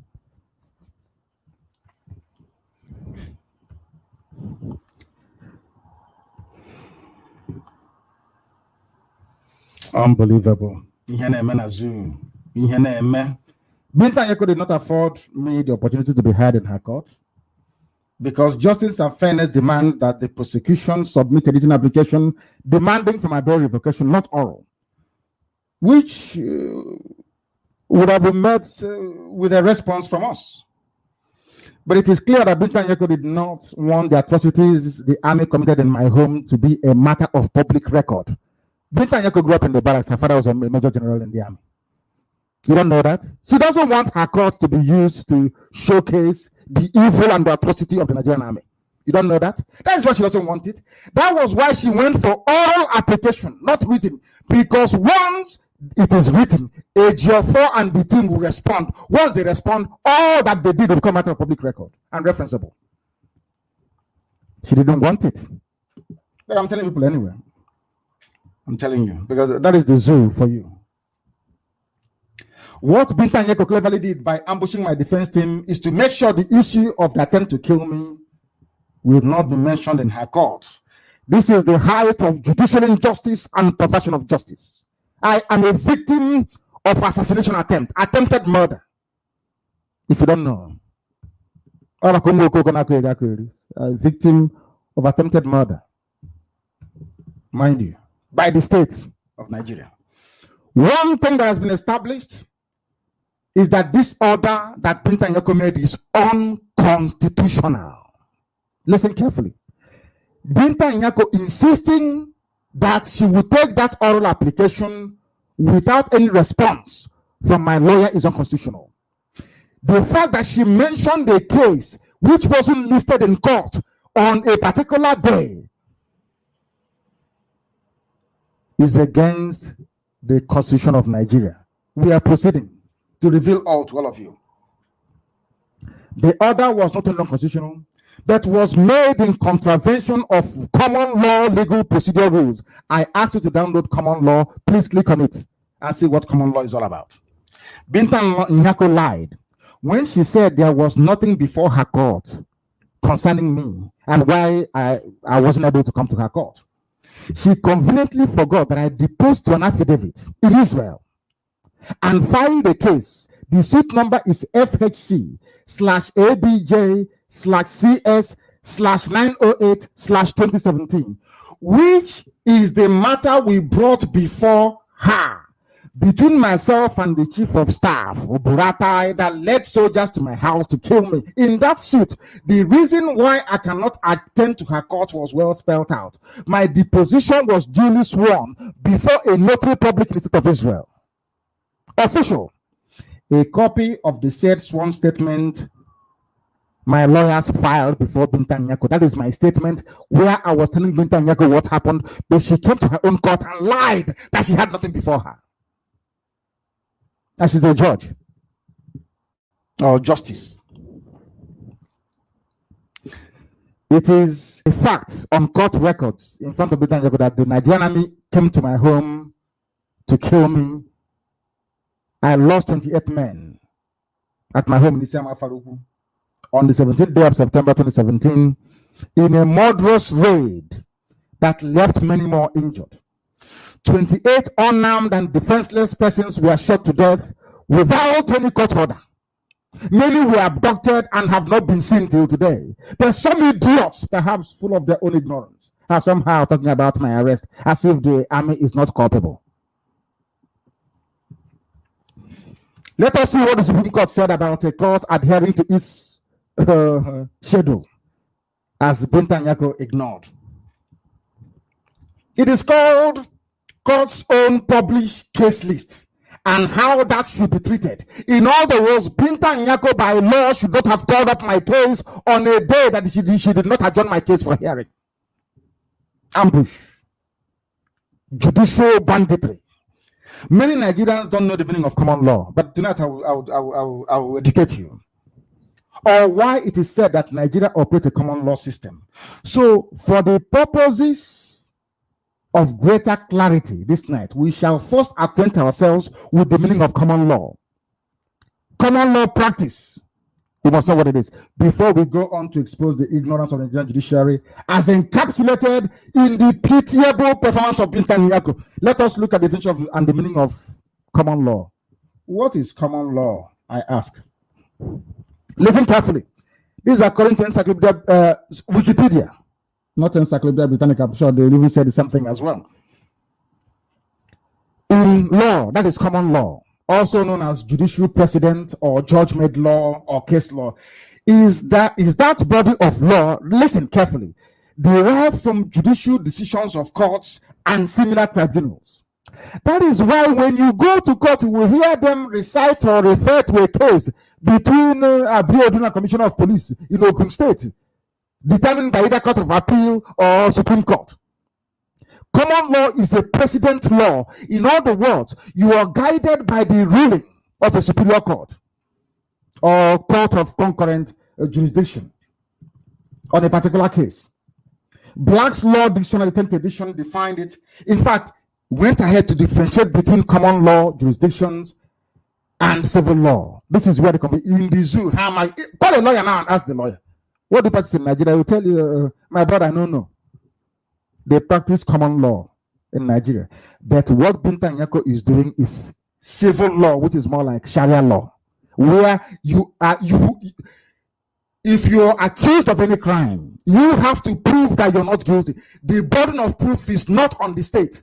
It's on you to prove you're not guilty. It is called civil law, not common law. Nigeria practices precedent law, common law. Understand the distinction between the two. Common law systems place great weight on court decisions, which are considered law, because once a court says anything, that thing becomes law, with the same force of law as statutes, as laws made by the National Assembly.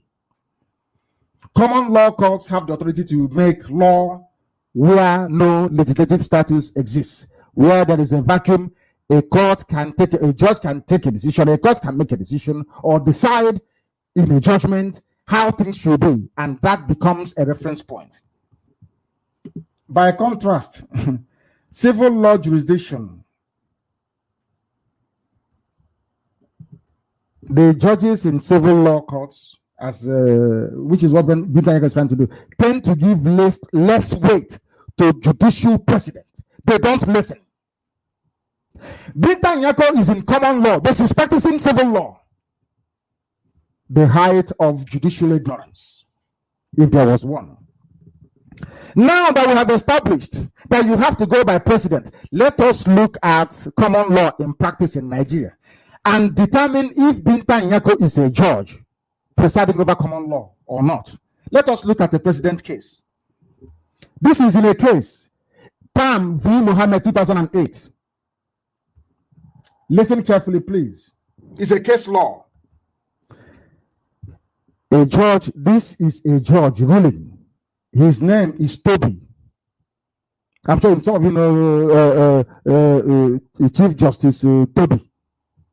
He is a justice of the Supreme Court. Remember, you're practicing common law, which is precedent law. Anything Supreme Court says, Binta Nyako is bound by it. If you're following what I'm saying so far. Now, let me show you how evil Binta Nyako is. And the rest of the Nigerian judiciary tonight. But this, they even break their own law. They make law and they break. Even in the court of law, they are breaking it. This is what Toby said, Justice Toby, Justice of the Supreme Court. This is his ruling. In a case, Pam versus Mohammed, 2008, Supreme Court decision. A course list, which is a list of the cases in court, can be likened to an agenda of a meeting without any alliance. There is no alliance to it, which is called cognomen. It's a big, convoluted word. For other business as a course list has no business. A course list is a course list. I proceed. The business of the court is exact. You don't change from it. This is Supreme Court speaking. The business of the court is exact and so exactly put in the list. The aim or objective of the list is to give notice in advance. For some days in advance. You have this case coming up. No warning. This is Supreme Court saying you must warn the parties. Tell them what you're going to do in a court of law before you do it. Did Binta Nyako do it? The answer is no. Binta Nyako is running foul of Supreme Court decision. She's only an ordinary High Court judge, not appeal court. She is saying no to Supreme Court, doing anything she likes in her own court. We continue. This is the same case. A trial judge, listen, this is what Supreme Court, what they're not telling their judges. A trial judge should follow the course list in the sense that where a matter is set down in the course list as a motion, it should not be heard on its merits. A course list in English practice, a role of action to be tried in the order of their entry, with the names of the solicitor, that is, names of lawyers. For each litigant, a first name should have been written in the list in the court, saying on the 28th of March 2019, a case is coming up, and the barrister here leading that case is Ifan Ejiofor. That's what the Supreme Court said. But did Binta Nyako do it? The answer is no. When a matter has been adjourned for a particular purpose, Supreme Court, it is my view, this is the view of Justice of the Supreme Court, Toby. It is my view that the business of the court on that day, the matter is adjourned, is the purpose for which it was adjourned, nothing more, nothing else. Since you said you have come to treat Abaribe's case, only Abaribe's case, not the case of Nnamdi Kanu or bail revocation. That's what the law says, because this pronouncement by this Supreme Court justice is a law on its own. That's the meaning of common law, for those who do not know. The court cannot, it's saying here, the court cannot schedule any hearing without informing my lawyers. Never. That's Supreme Court ruling. But she won't listen.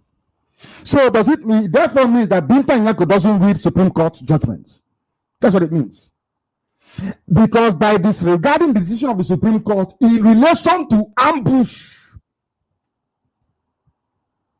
of counsel, she have decided that common law does not apply to her. This is the type of judges you have in Nigeria. The Nigerian government doesn't understand the constitution, neither does their judges either.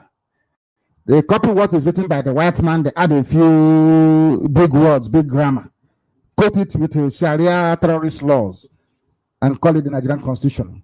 Even to carry it out, they cannot do it. When you hear big titles, one would think that they have something extraordinary upstairs. A judge, this, appeal court, Chief Justice, Deputy Chief Justice, and what other nonsense they answer or call themselves. It's a very big pity that Britain put us together with this type of people. Another disturbing trend is the use of media to prejudice public opinion against IPOB before and during trial. Examples abound of media houses allowing themselves to be used as unwilling agents of persecution. Binta Nyako employs this method. Whenever any evidence emerges in her court that is likely to damage the government of Jibril, she will quickly impose a gagging order. Don't speak to the media. Nobody should speak to the media. But the day she revoked my bail, anybody can talk to the media. And she's a consistent judge, isn't she? This same media was used to give the misleading impression that those of us standing trial committed a triable offense when that is not the case. Binta Nyako's revocation of my bail without affording me the opportunity of fair hearing suggests her complicity in the vicious military operation that killed many of my men and nearly got me killed. A battalion of Nigerian army with support from the Air Force, drawn from 4 regiments stationed across the east, should not have been sent to kill me because it is against their own constitution unless authorized by a court of law. The little military operation levied against my home and my person was so notorious that the whole world had notice of it. How come Binta Nyako is claiming she did not have judicial notice of it? When a case was brought before her court, citing the military invasion of my home and the death of 28 innocent citizens, the Nigerian army was on record in Binta Nyako's court as having said that they were pursuing a truck laden with ammunition into my compound where the truck exploded. How then can you exonerate them for being in my compound? When they admitted they were there. This laughable tale is in a sworn testimony before Binta Nyako. Do you know this ridiculous claim by the army was not given a mention in Binta Nyako's ruling? Even though the army admitted to being in my house, Binta Nyako did not find anything wrong with it. The Nigerian army, by their own admission and that of the Nigerian presidency, came to my house to kill me. How will any judge worth her salt not take judicial notice of that? If I were dead by now, what would she say? And some of the idiots will write rest in peace, and that will be the end of it. This UG. I remain eternally grateful to my shorties for standing by me all through my travails, trials, and tribulations. It therefore smacks of judicial persecution for Binta Nyako to claim that my shorties have withdrawn their shortyship. It's a lie. A nation becomes an irredeemable zoo when even her judiciary joins in the persecution of citizens. Binta's bench warrant against me makes the judiciary in Nigeria complicit in the persecution that has been levied against IPOB since 2015.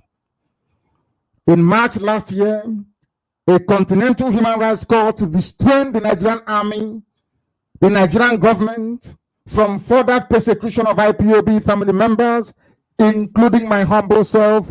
Till date, Nigerian government is yet to obey that very order. The bench warrant against me is merely academic. It will surely be ignored by an international legal and diplomatic order that has voiced its disapproval of what is happening to IPOB in Nigeria. We will now come to the crux of the matter this very evening. And I'm sure why some people are here. It is called the Principles of No Punishment Without Law. It is in the Nigerian Constitution, section 36, on page 24 of your Constitution of the zoo. Listen carefully what the Constitution of Nigeria says and why IPOB is right. Sometimes I say to people, when you have Umwe talking, ignore them, they know nothing, their brains are empty. I want to prove it tonight. Do you know that we have been right all along? IPOB has been right all along from day one. Everything we are doing is right. And I thank heavens that some of you have remained steadfast till this very day. Section 36 of the Zoo Constitution on page 24. Subject as otherwise provided by this Constitution, a person shall not be convicted of a criminal offense Listen carefully. Unless that offense is defined and penalty, therefore, is prescribed in a written law. And in this subsection, a written law refers to an act of the National Assembly or a law of a state, any subsidiary legislation or instrument under the provision of a law. We continue. This section 36 of the Constitution, subsection 12, which some of you have and I want to refer to it, prohibits, you know the meaning of the word prohibition. It stops Binta Nyako. It stops the Attorney General of the Zoo. It stops Jubril, Abakiyari, Dambanza, all the rest of them. It prohibits any trial. In other words, the Constitution of Nigeria prohibits my trial and that of my men, or conviction of anybody in a Nigerian court of an offense not written down. Now listen again, please.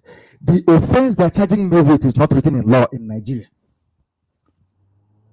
because treasonable felony must have ingredients supporting it. When Buhari was arrested in 1985, when did Babangida overthrow? 85, wasn't it? Was it 85? When the dead Buhari, now decayed, rotten in a Saudi grave, when Buhari overthrew Shagari in 83 and was himself overthrown in 1985, he committed treasonable felony. Buhari committed treasonable felony. That is the broad definition of it. Then underneath, what did he do to commit it? He used soldiers and arms to overwhelm and overraw a sitting president who is Sheikh Shagari. Understand how the law works. Not when Yoruba media, you have treasonable felony, you're dancing up and down like somebody in an Owambe party who is simply drunk. Understand it? Treasonable felony must sit on something. What is that crime? In my own case, they call this secession. Bear that in mind, because I'm coming there very shortly. Treasonable felony is defined only under section 41. I asked my deputy and Amaka to distribute Nigerian Criminal Code. It's there, so you can see it tonight.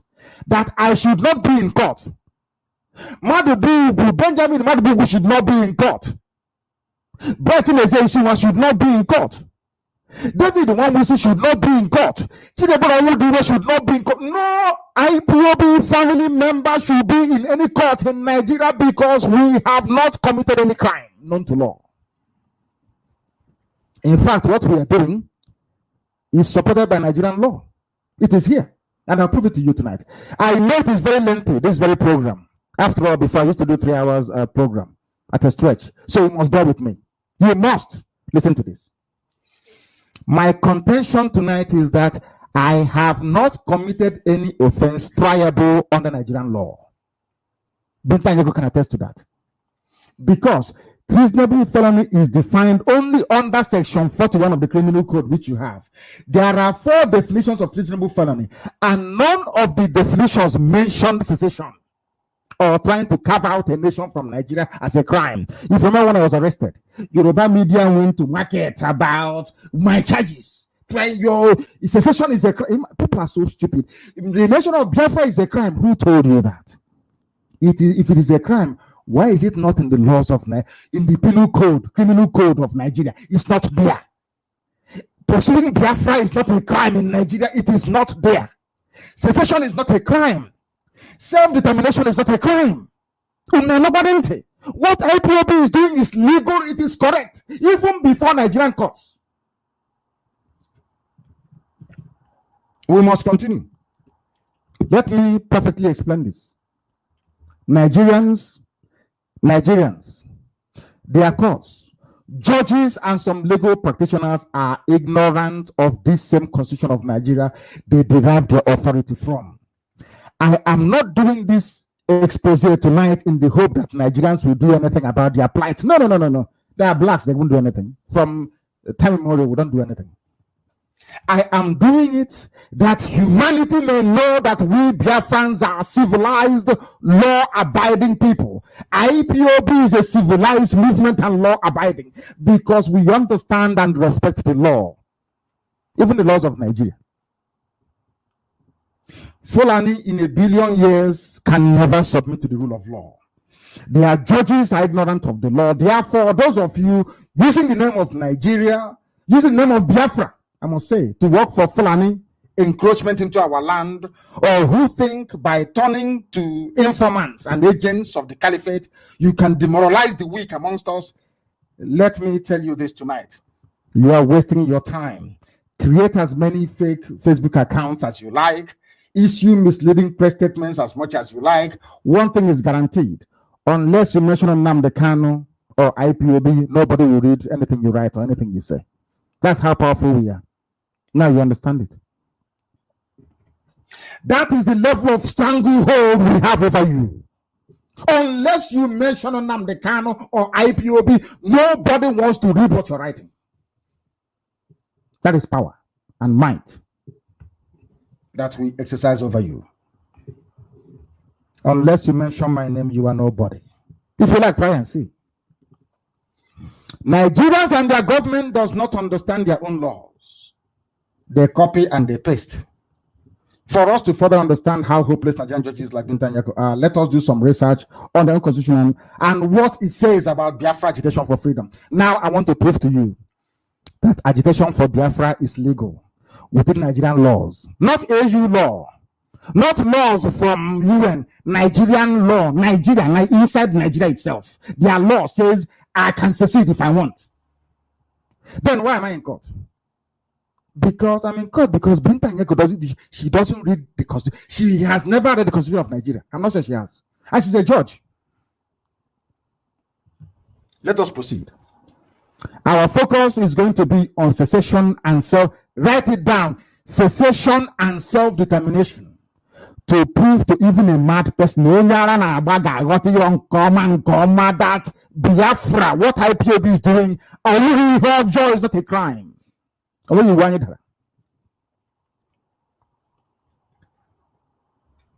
Even a mad person living under Ojuelegba Bridge will know tonight that IPOB, what we represent and what we are doing is not a crime.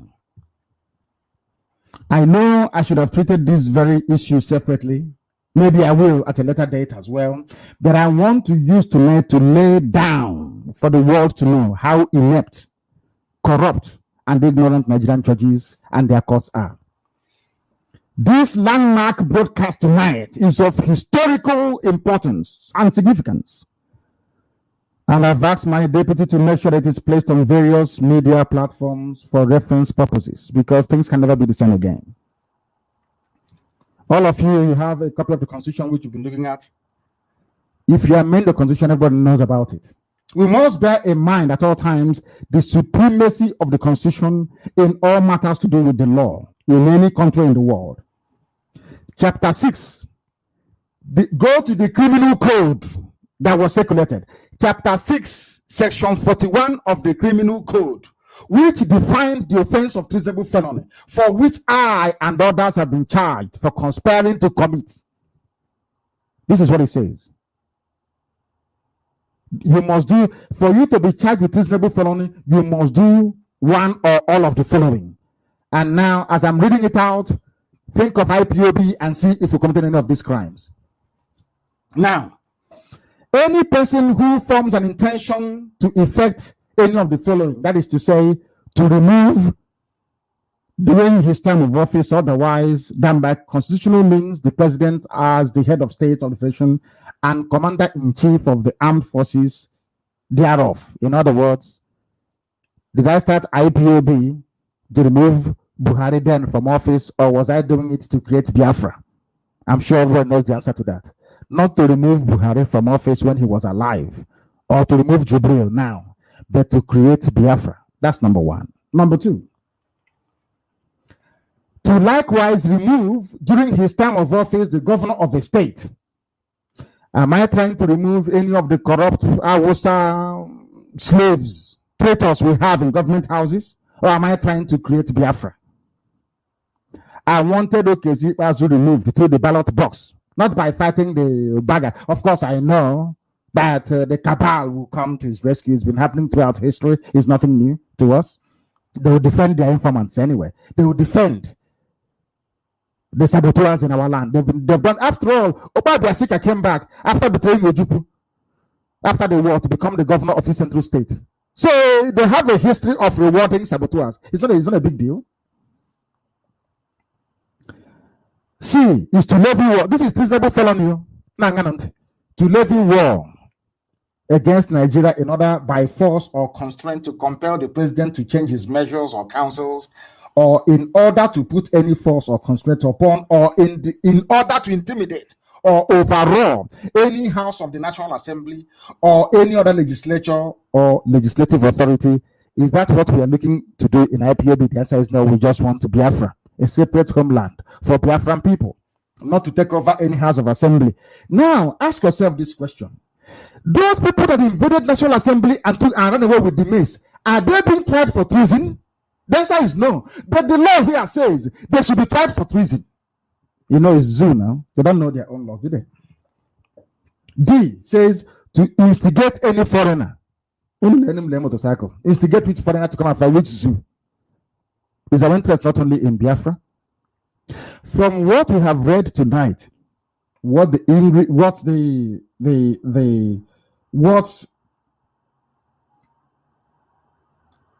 offense of treasonable felony means. Who in their right mind can accuse IPOB of having committed or planning to commit any of those? Now, on the basis of the above provisions which I've just defined, definitions which I've just read, preparation to secede, which is the ingredient, the catalyst, the trigger of all these things. They asked them, they said, okay, he wants to do this, okay, we understand. How was he preparing to do it? They said he wants to secede. That's what they said. And it's in my charge sheet, which everybody has it. Yoruba media, they have it, but they won't publish it anymore after tonight, I'm sure. They charged me with preparations to secede. This is how they intimidate our people. They say, oh, to secede is a crime. No, it is not. Upon this secession have I been charged for conspiracy to secede, but this offense is not captured under the 4 definitions as mentioned above. It is not. It is not part of the criminal code. Secession is not.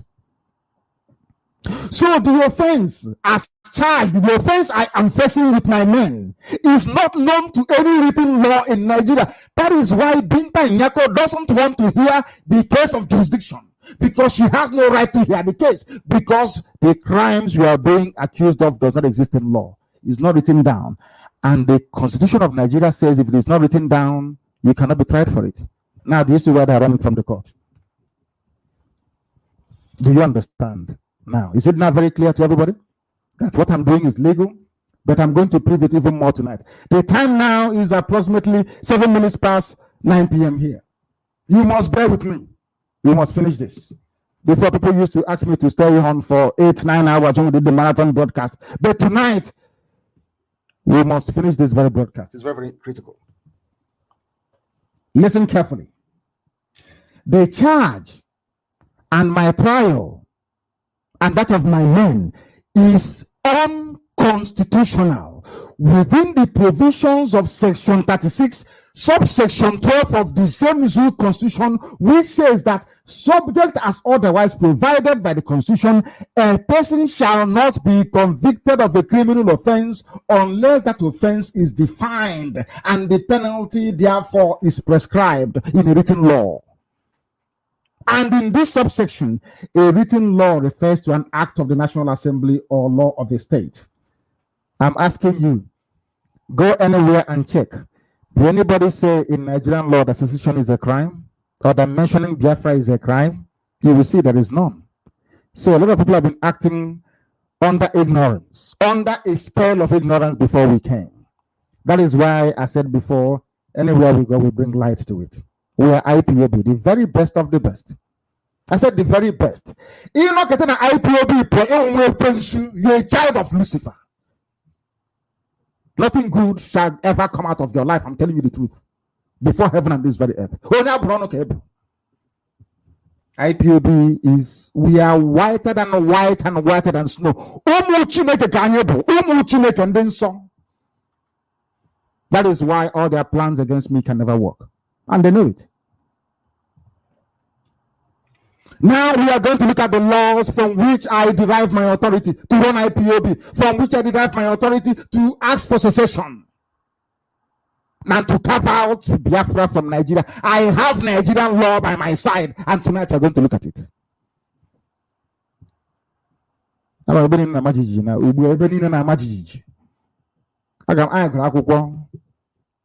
Leonard, I'm telling you. The mistake that most Jews, and definitely Bintan Yoko, make is to think that I am relying early on UN Charter on the rights of the indigenous people or the African Charter on peoples and human rights.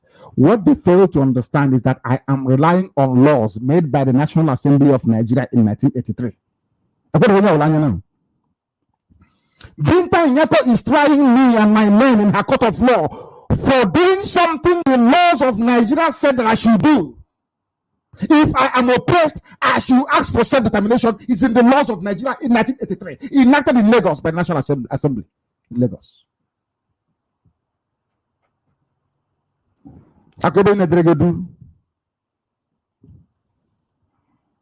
When I said in their court that they cannot jail me, I know what I was talking about. They can't. Not in a trillion years. All this backyard business. If they come out and face me, they will lose. That's why they came to kill me.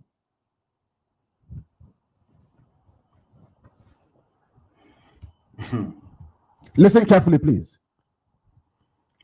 What they fail to understand is that I am relying on laws made in Nigeria, which has never been repealed nor abrogated till date. To make my point, you will be shocked tonight to know that Nigerian courts do not know that the agitation for self-determination was passed as a domestic law in Lagos in Nigeria in 1983. It is written down in the laws of Nigeria. I asked for it to be shared tonight so you can see it. The laws I'm quoting for you tonight and upon which the validity of IPOB agitation rests is found in the laws of Nigeria, not Africa Union, not UN. By proceeding with my trial, Bintan Yoko is in direct disobedience of the laws of Nigeria. And that on its own is an impeachable offense for any judge anywhere in the world. Now, we continue. Self-determination is not a crime, but a right. Listen carefully. Self-determination is not a crime, but a right, guaranteed under Chapter A9 of the laws of the Federation of Nigeria. These laws were coded in 2004 by Obasanjo. It was passed in 1983 by Shagari. It formed part of the laws of the Federal Republic of Nigeria in 1990 by Babangida. Obasanjo codified the same laws in 2004. And what does it say? Hey, we must continue. What does it say? Oppressed people shall have the right to free themselves from the bonds of domination by resorting to any means recognized by the international community. Article 1 of the same law provides that Nigeria shall recognize the rights, duties, and freedom and shall undertake. Nigerian law says that Bintan Yoko must undertake. The House of Assembly in every state in the zoo must undertake. The National Assembly must undertake, adopt legislative and other measures to give effect to Biafra agitation for freedom. The laws of Nigeria. So why is Bintan Yoko seeking my arrest for?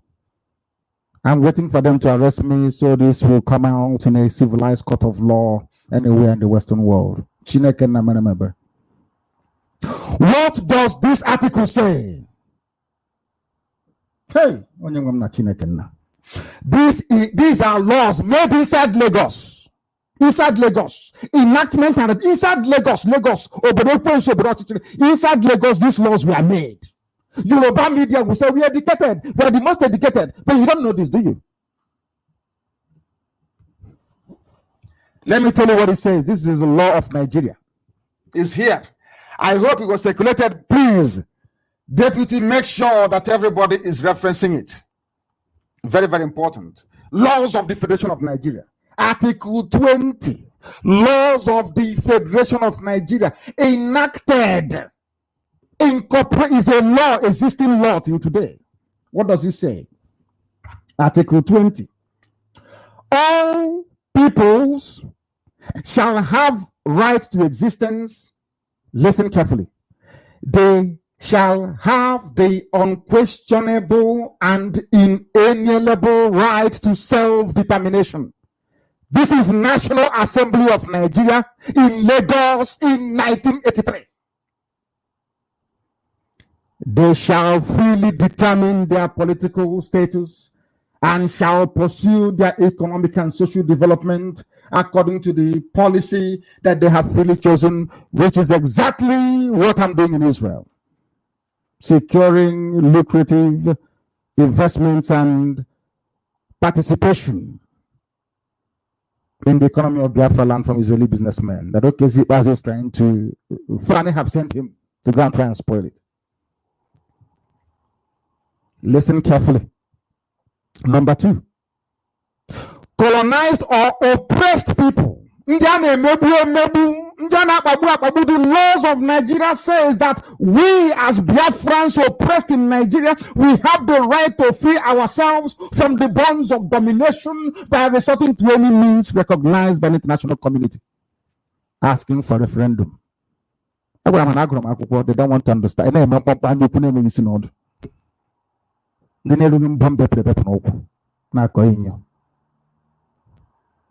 Poorly educated fools.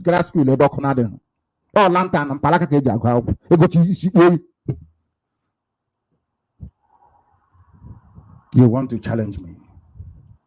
Watch it. Feel sorry for you. Now, Article 20, Section 3. This is why Binta Nyako must go to prison. And everybody associated with the persecution of IPOB. This law here says all people shall have the right to the assistance of the state. Nigeria is obliged to help me to realize Biafra. Nigeria is under the law to help me, not to persecute me. All people shall have the right to the assistance of the state parties to the present charter in their liberation struggle against foreign domination, be it political, economic, or cultural. They are under instruction to help me. But this is the law of the Federal Republic of Nigeria, not from Africa Union, because this was ratified debated in Lagos in 1983.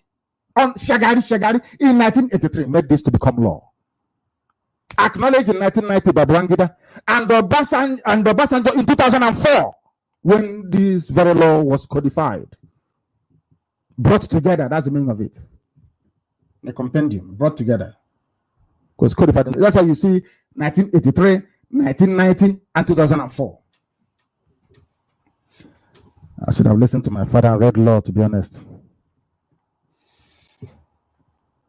Those compromised gutter media that litter Yoruba land will never tell you this. None of these laws have been repealed or abrogated to date. It is upon these laws of the Federal Republic of Nigeria that I demand for a separate homeland for the people of Biafra. On the laws of Nigeria. I stand on the laws of Nigeria to make my demand tonight. This claim is irrefutable. And if any so-called learned friend or learned enemy wish to contest this immutable fact, they should please write to join as a party in my trial. But first of all, Binta Nyako must hear the application challenging her jurisdiction. She's not a judge, I'm telling you the truth. The arrest, detention, and murder of IPOB family members is illegal, unconstitutional, and in material breach of the written laws of Nigeria. The fact that judges and supposed learned practitioners allow this travesty to continue is indicative of the level of ignorance that pervades the Nigerian judiciary. Secession is not a crime written in law. Why am I being tried? Why are my men being tried? Why is IPOB being persecuted for doing what the laws of Nigeria say should be done to any group of people who are oppressed? This is the written law of Nigeria.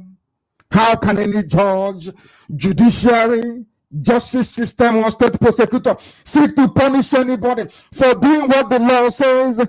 Now you understand why Nigeria is a zoo, don't you?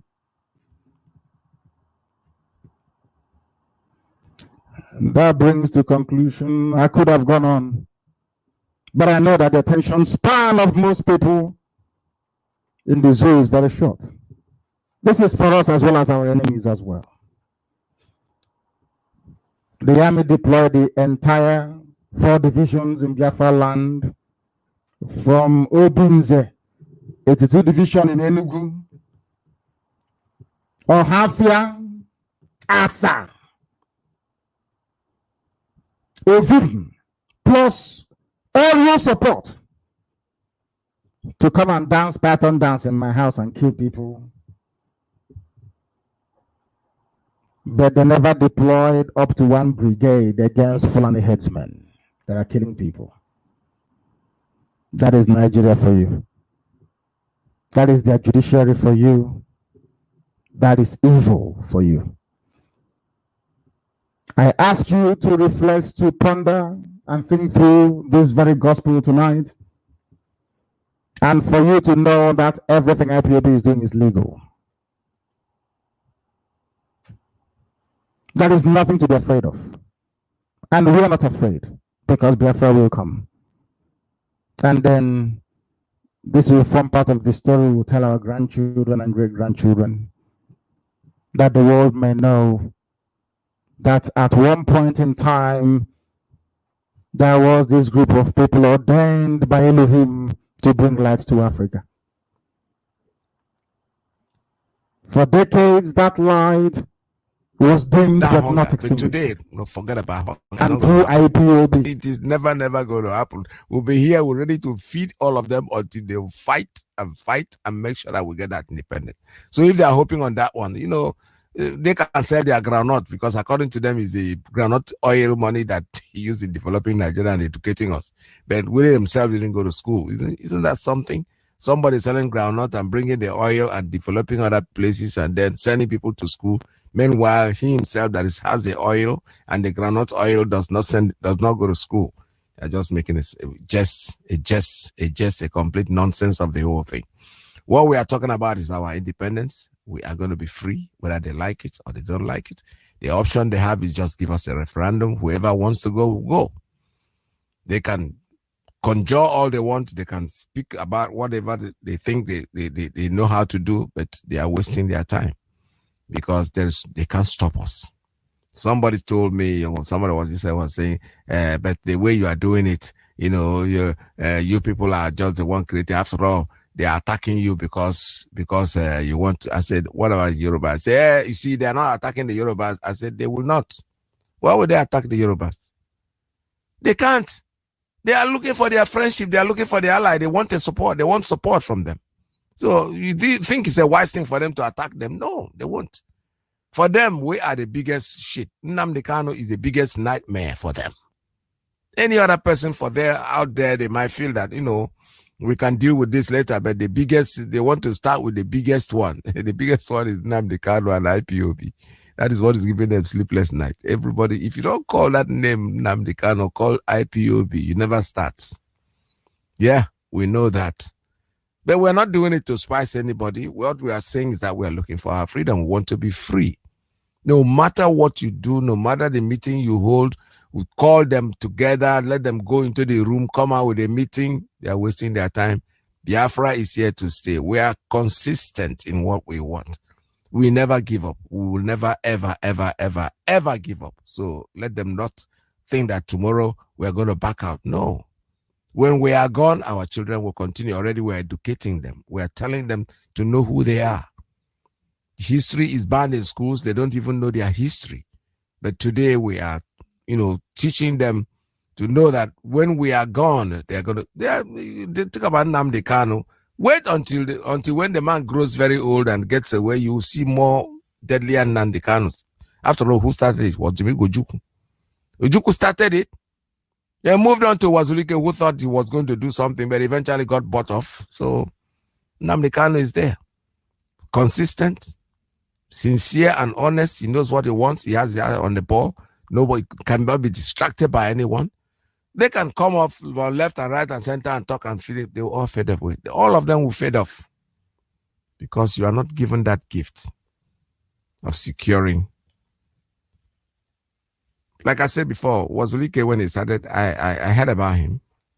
In fact, I was in the zoo for a couple of 2-3 years. I heard about him, but when I see the reaction of his people who had already having container loaders and bringing containers, they're collecting taxes and all that, this one money they find.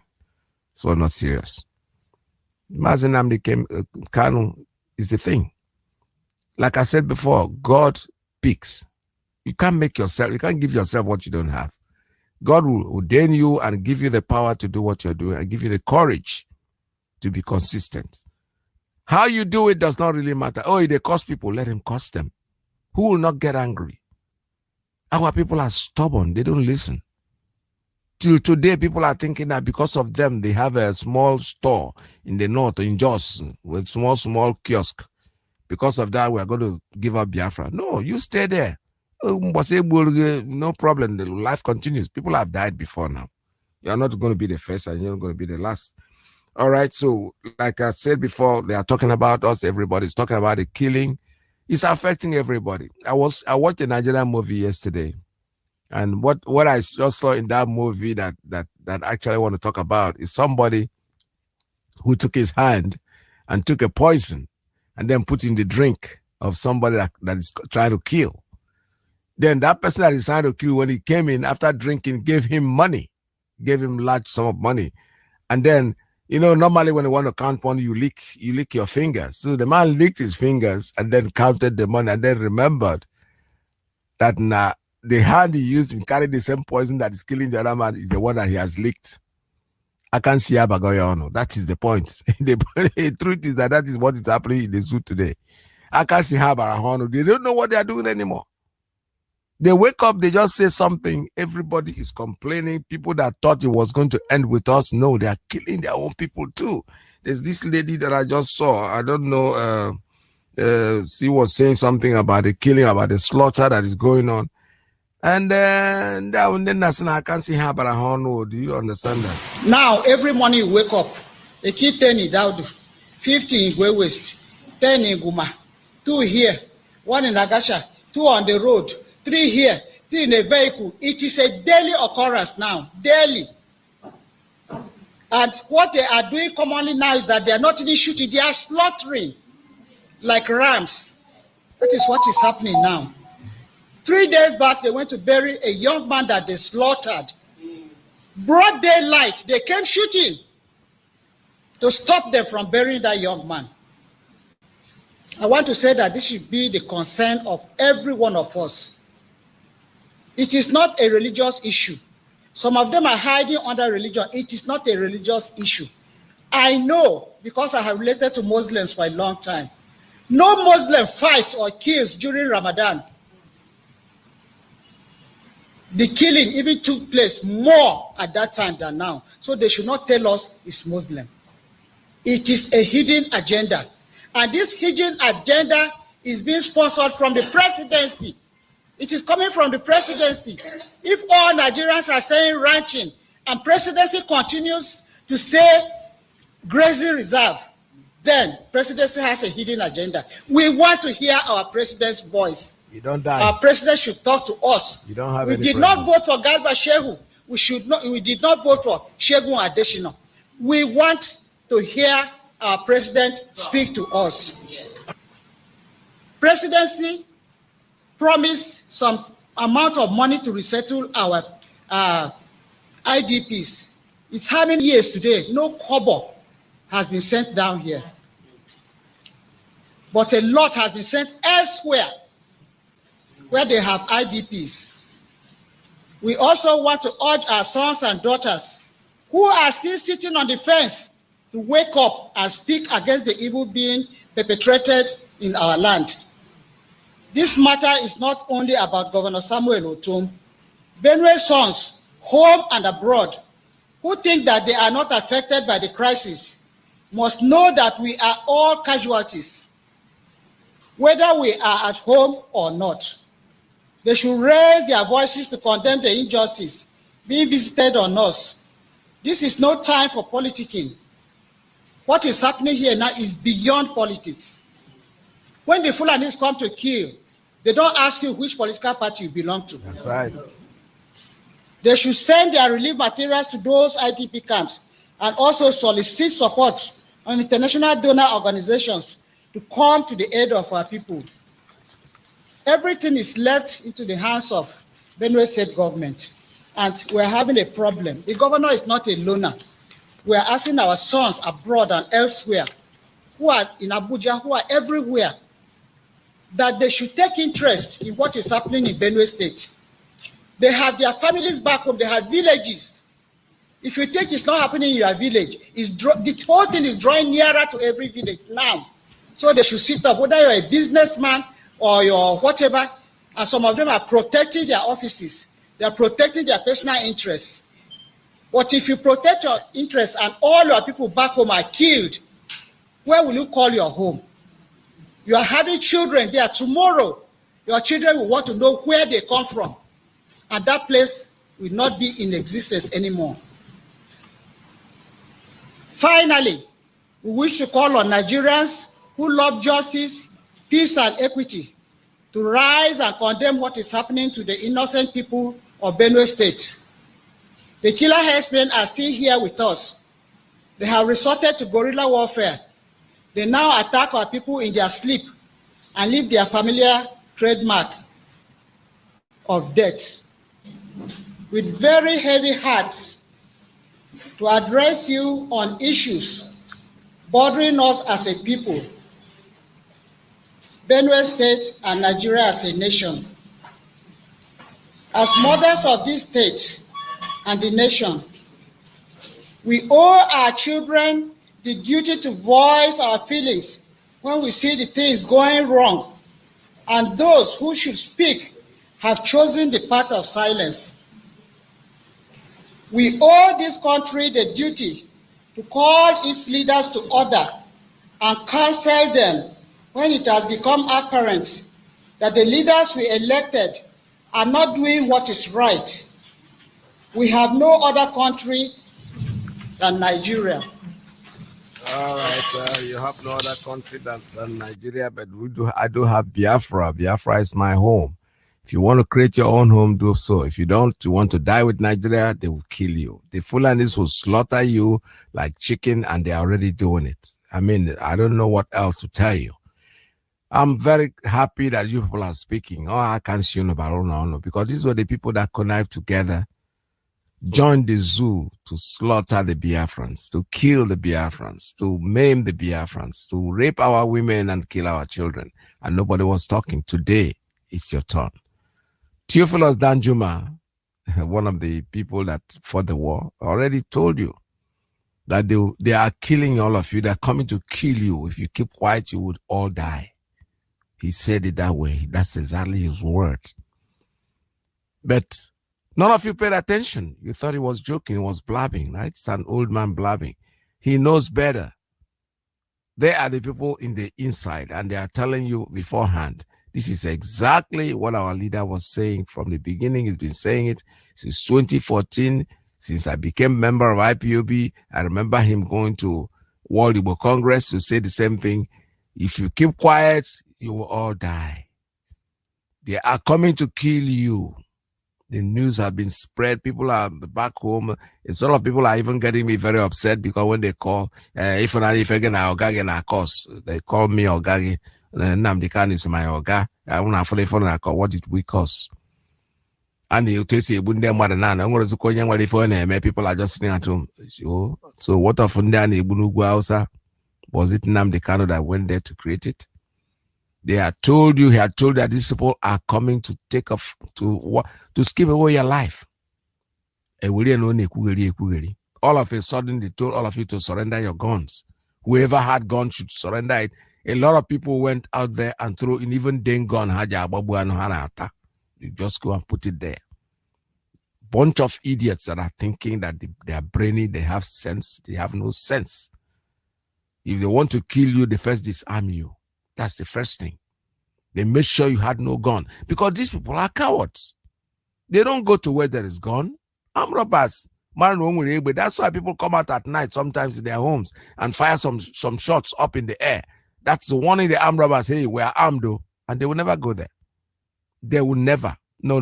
They would rather go to women and children that there's no protection. Anywhere there is gun, they don't. So that's why they said, surrender your arms. And you all went down there and threw down your arms. You threw down your arms because now they know you are disarmed. They can now come and kill you on your bed. That's what they have been doing. Today, I'm very happy that it's happening this way because, nobody's, let me not use that word, I'm very happy. It's sad that people are dying, to be honest. But the truth is that you are there. Our leader has said this from the beginning. That same pride that made you think you know too much. Keep on knowing. There are people who have refused to change. They still have that line of thought. If anybody at this time in our land will be thinking that Nnamdi Kanu is not our savior, then that person has a serious problem. Only the sanitization. There is something wrong with his brain, honestly. Nobody puts a date on freedom. Any freedom making a date, then it's not a freedom, because freedom means you have to be free. But when you put a date and when you are going to start to be free, then you have a problem, because nobody fixes a date on that. Biafra is going to happen. Nobody says that as soon as Biafra comes, it's going to be rosy, rosy, rosy. No, there's a lot of job to be done. Don't forget that we are like an ice block. You have been used to darkness. You have been used to oko, electricity going. And when you start seeing it every day, it's amazing. Something on TV here that happened, I saw it, it was somewhere in Houston, Texas. I think they had a light out or something. And when the light came, the Nigerian family say, hey, open up in Houston, because no, this is something it's not usual. We're not used to it. So when you look at it and you think that as soon as you get Biafra, no, we are coming over with that same skeleton that we have, that same skin, that same dishonesty that pervades all of us in the zoo, that shortcut. We know how to shortcut something. You don't go to get something without really, giving something. A friend that came to the United States with me at the time we came in, and when I got my driver license, and I was driving back home, but when I came here, I failed the driving test about 2 times before I finally made it. So the friend, got his license, and he went. The first time he failed it, and then second time he failed it, and the third time he was asking me, something. I just told him, when you're doing that, just hold the key to go to jail, because he said, but I did everything. I said, no, follow the instruction. Forget about the fact that you've been driving back home. Whatever the instructor says, do it. The first thought in his mind was, I actually have something, which is our normal way. This is America. Because you want to have something, you might drive straight to prison. So jail, somebody's going to put you in prison. You don't need to do that. You get things by merit. So these are the things I Kuzila, and when we get Biafra, Biafra is going to come that, you know something, we are still going to be like Ebaisi Webia. Our children, we will start with them. When they are 1 or 2 years old, we start showing them how to queue up. My 3-year-old grandson, he knows, goes to school, he queues up to get into the kindergarten. He stands on the line. All those things are things that are learning as children, and when they grow up, they grow up with it. We don't have all that. We want our freedom, and our freedom is what we're going to get, regardless of what they say. No matter how much they try, nobody's going to be able to stop us. So what I'm saying this morning is that for those of us, the equals are using that anybody that wishes to, that voluntarily want to put in the relay station in their area, in his community, please get in touch with us. Call Radio Biafra, USA 2, or any of the platforms, honestly. Call them and then we'll take your number and then we'll put you in touch with who is going to do it for you. All right? Because Enugu Ezike, we're so happy that somebody has voluntarily made sure that the radio is talking everywhere there. That is part of the contribution that you can make to keep your people at alert, to keep them on their toe, to know what is going on. Because and you think that you are going to listen to other radio stations and platforms, they are not going to actually tell you anything. They lie to their teeth. They lie, they call them NBC, they call them NCC or whatever is their name. They lie. That is why they are so pissed off with Twitter, because Twitter has nothing to do with them. They are writing what they have to write. They try to stop them. The Facebook is compromised, that we know, because Zuckerberg, I don't even know what he's going to visit Nigeria for, but he did visit Buhari when he was alive. And you never visit those people and go away with no Ghana must go. You must always go there. When they give you, you have to give them, they have to give you something to buy your conscience. Probably Twitter, first of all, moved out of Nigeria into Ghana. They have the Ghana as their headquarters because they want to be sane and they are speaking the truth, speaking it the way it is. And that does not go well with them. All right. So please, if you really, really want to help and put in a relay station, call. Let me know. You don't have to tell me your number. As soon as you call me, I'm going to see the number on the phone. And we're going to take that number and make sure that we pass it on, connect you with the person that will install it for you successfully. And you have it in your locality. So that people, they're part of the contribution. Like we say, making donation to for our ESN. The same thing too. If you build up a radio station for us, a relay station for us, that is part of contribution. Contribution doesn't have to be physically money. What we are saying is if you can do it, we will direct you to whoever is going to handle it. Just give us a simple call on the radio and tell us this is what we want to do and I wish to do it. Your number will be passed on, obviously. And as soon as we get it to the right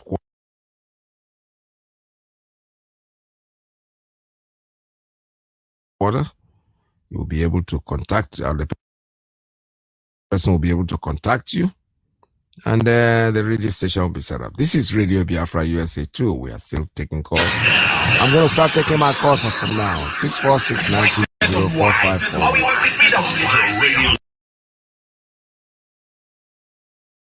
Give us a call. To the radio station. You're listening to this is Radio Biafra. All right, the line is open for you. You can make your calls at 646-920-4541. Let us have our conversation as usual. 845-344-7984 +1 929-406-9953. And please be very considerate anytime you call. Just go straight to the point. And if you want to make the contribution that I'm talking about by the radio today, I told you I was going to talk about cow eating, isn't it? Yes, well, I'm going to talk about the flatly, but I don't want to enforce you to say like we are making it, because I had so many inboxes yesterday. People were not what are you talking about? Our people are going to complain about this. But you see, the point is that I don't know how to put it, but what I'm trying to say is that complaining wouldn't stop us from telling the truth. Because there's nothing you're going to say on radio. There's nothing you're going to ever say on broadcast that will be 100%. No, there are people that will always complain. So we just have to say it. The choice, the onus, everything is on you to decide on what you think is right. But I know that if you want to deal with a businessman, a serious man that lost money, attack his business, not him personally. Attacking him personally, no, he'll be alive to be still doing the same business. But if you attack his business, that means you are going to his pocket. That's where he's going to get angry. Very, very angry. Call us. The line is open. Let's talk.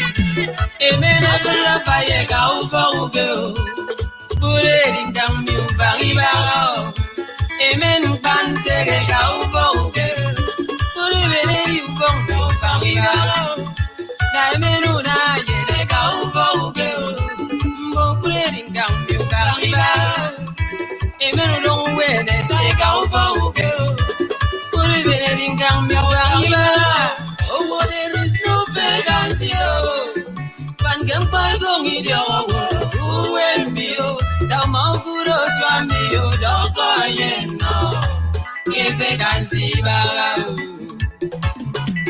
oh out there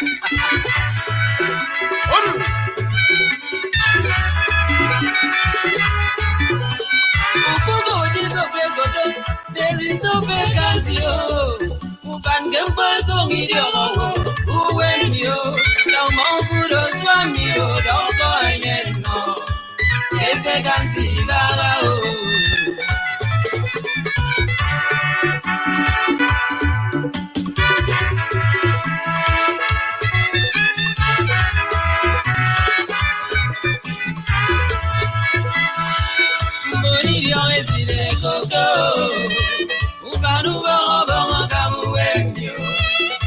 Swantim boy go do no go go go when me here when go do ubanu go when go jigo bamudo go when anyana vacancy baga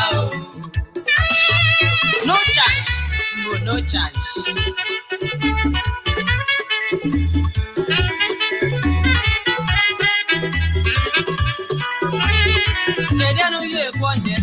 there is no vacancy upan gempa gongidio uwen yo na mangura swami yo don't go no nie vacancy ba upan there is no vacancy gempa gongidio uwen yo na mangura swami yo don't go no nie vacancy ba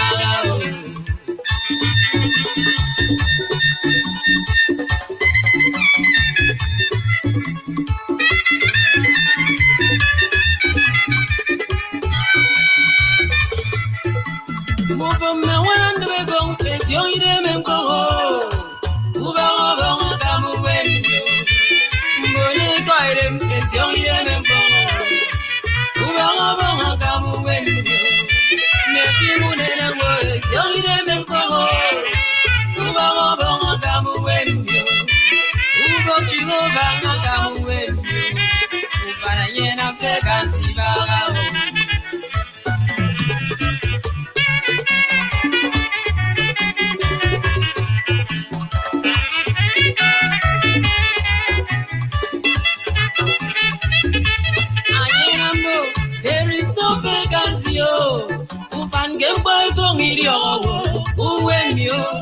Manguro swami yo don't go yeno kepe kansiba ukuru we me beri yo don't go yeno kepe kansiba kari angel me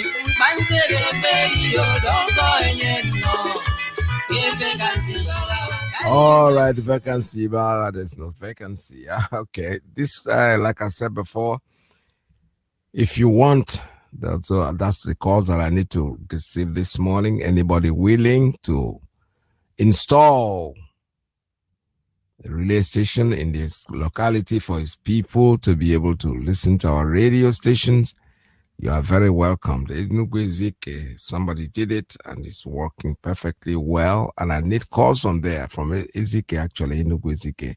So tell me exactly what, to confirm this story, because I was told yesterday about this, that it's working perfectly well. And somebody who installed it is very willing to also help whoever wants to put it in his community.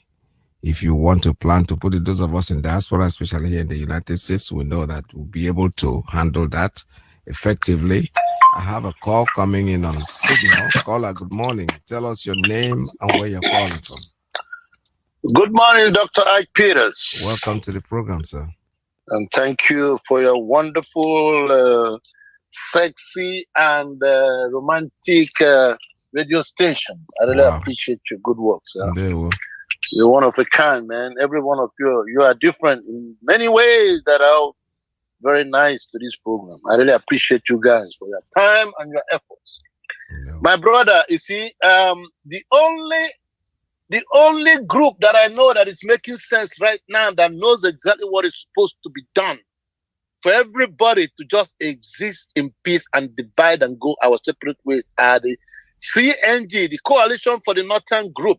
They seem to be the only Fulanis with good, with their heads screwed on well on their heads, to be honest with you. Because that's the only option they have. If the Fulanis are smart. But do you trust them? Well, America always say, I take you by your words. Okay. You know what I mean? You can't tell what people have in mind, but it seems like they know that this is the only way out. At least they're speaking that this is the only way out, because that is the only way out. Nigeria can never ever survive this stage they are in. And if the Fulanis, if they fail to understand that you can never win this fight by guns and bullets, just know that very well.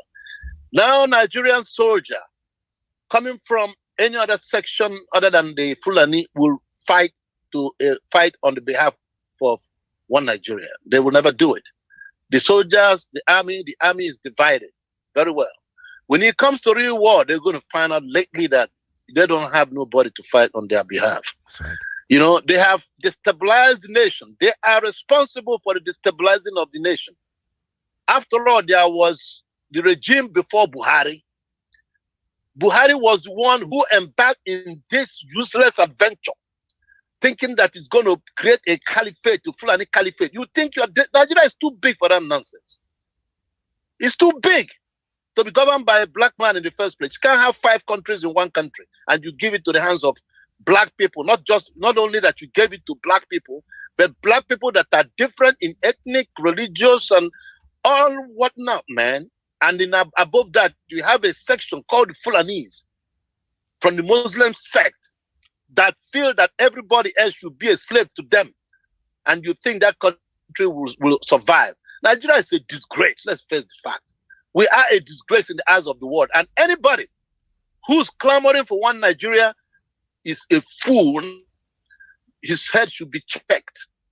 Because all these politics, they're only after preserving their hegemony.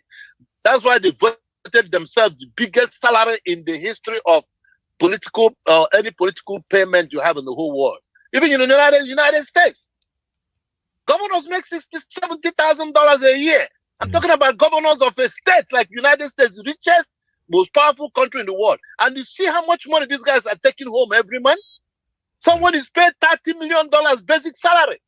And he has all kinds of perks. Free car, free this. And when he leaves the office, he's entitled to only God knows how much again. Go and read it, man. You shed tears. So this is what they're preserving. But I'm telling them, the Fulani, you better listen. You better wean yourself from that milk, from that oil breast you have in your mouth. You better wean yourself from it and learn to live and survive like everybody else. You've taken it for so long. 50-something years after the war, You have been sucking this oil. You didn't use it to develop your place, educate your people, and you think we're going to let you keep sucking this breast for how long? No way. It's over. The people should get it in their head. Yes. At some point, everything that has a beginning has an end. It has come to an end. And let me warn them. Mazi Nnamdi Kanu is one of a kind of a guy. If you think you can shoot yourself or kill anybody, this guy has lost everything in life and he's still fighting and he's not going to give up. So it's for us. So the CNG seems to understand what the future holds for anybody who thinks he can extend this country. Let us, like a civilized people, sit down, like they said, organize the referendum, find who is a Nigeria or not. We're not saying, you know, I'm one of those that said if Nigeria wants to exist, let them exist, but without Biafra, that's fine. If you do not want to join them, or if you do not want their own country, let them do what everybody else is doing. Let them do it and follow suit. If the Middle Belt want to do the same thing, the same goes to them. Okay? But as far as Biafrans are concerned, we have found out that the only way out for us, and the only way that we can exist as a human being, as distant human being we are, and be able to forge a common front that can give us a more stable and industrial nation, competitive to the rest of the world, is to remain on ourselves. We are over 670 million. That's right. Ghana is 25 million. London is not up to how many million? Maybe 50. Or the United Kingdom.